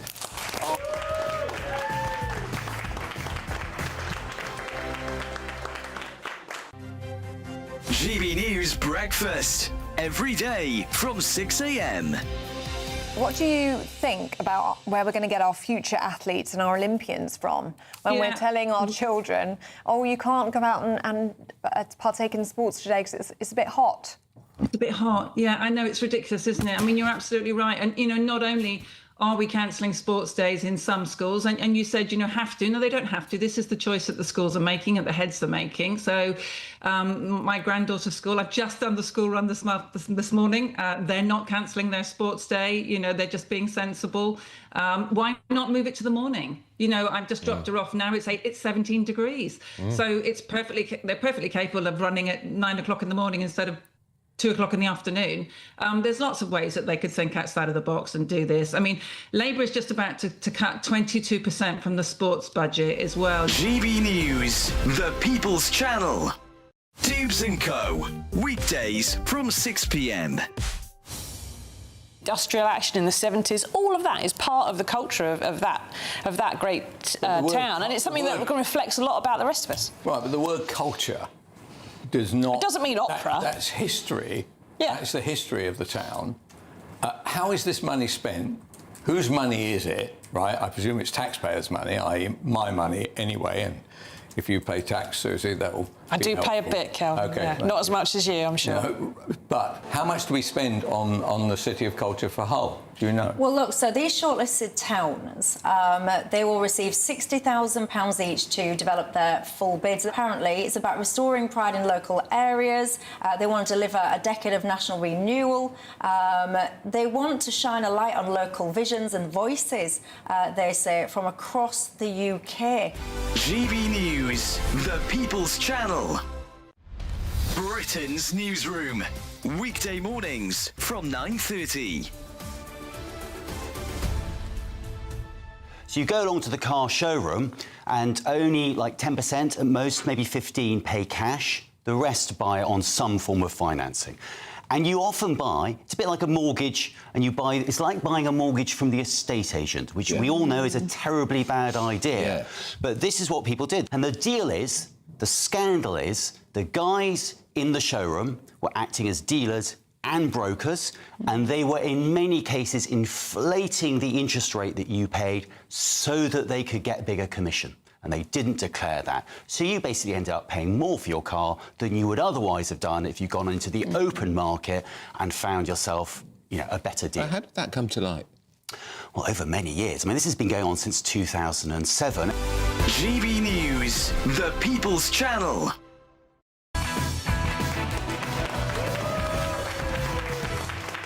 All right, everyone, thank you again to everyone who's made the journey to be here. Great to see so many of you. Let's go with Greatest Britain Union Jackass, starting with Greatest Britain, and it's going to go, James. It's going to be me, a consummate teacher's pet that I am. My Greatest Britain this week is our very own Patrick Christys. We all know that fathers would do anything for their children, and Patrick, as you can see here, thought it'd be funny to stick this toy on his forehead, to make his boy laugh, not realising that it would leave a large bruise. You can't see it from some excellent work from the makeup team. I think that makes him a great man for doing anything for baby George. So well done, Patrick. I appreciate that. Yes, all right, thank you. I didn't claim up to that either. OK, good start, great start. Right, Christys. Well, because of the fact that she has now reached 60,000 album sales of her return comeback album, Confessions on a Dance Floor 2, 43 years into her career, silver status. It is, of course, again, Madonna. She's not. Is my greatest Britain. She doesn't know who you are, mate. She doesn't know who you are. She doesn't care about you. We're going to keep going with this until I win. OK, all right, fine. And anyway, right, hang on a minute. I think it says here you've been disqualified from it. Disqualified. You cannot.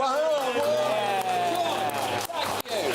Well done. All right, OK. Anna's Greatest Britain. Okay. Go on. So I've gone local this week. My Greatest Britain is a young man called William Thorogood, who is putting on the England shirt for the first time this summer to go and compete in the powerlifting championships in Canada as part of the Commonwealth Games.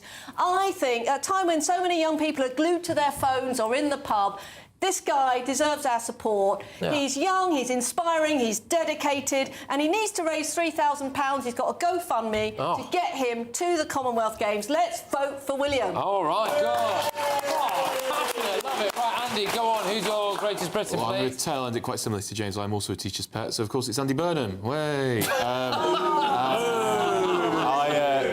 I think slashing business rates by 20% on pubs and making American candy stores and vape shops pay for it is pretty sound, actually. So there you go.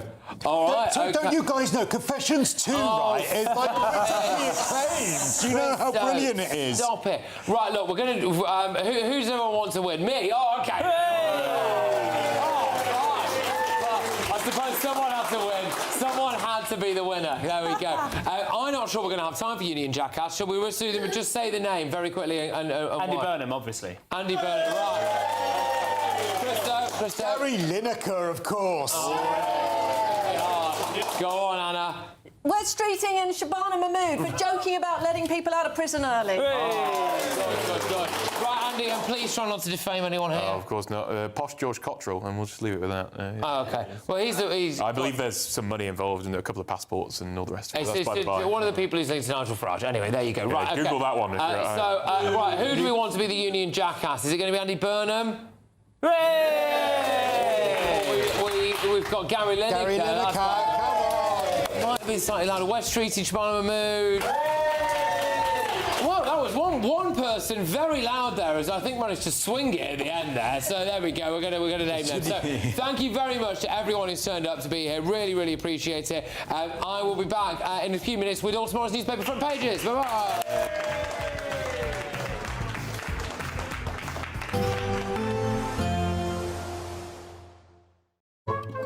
Today's outlook: cool, calm and completely horizontal.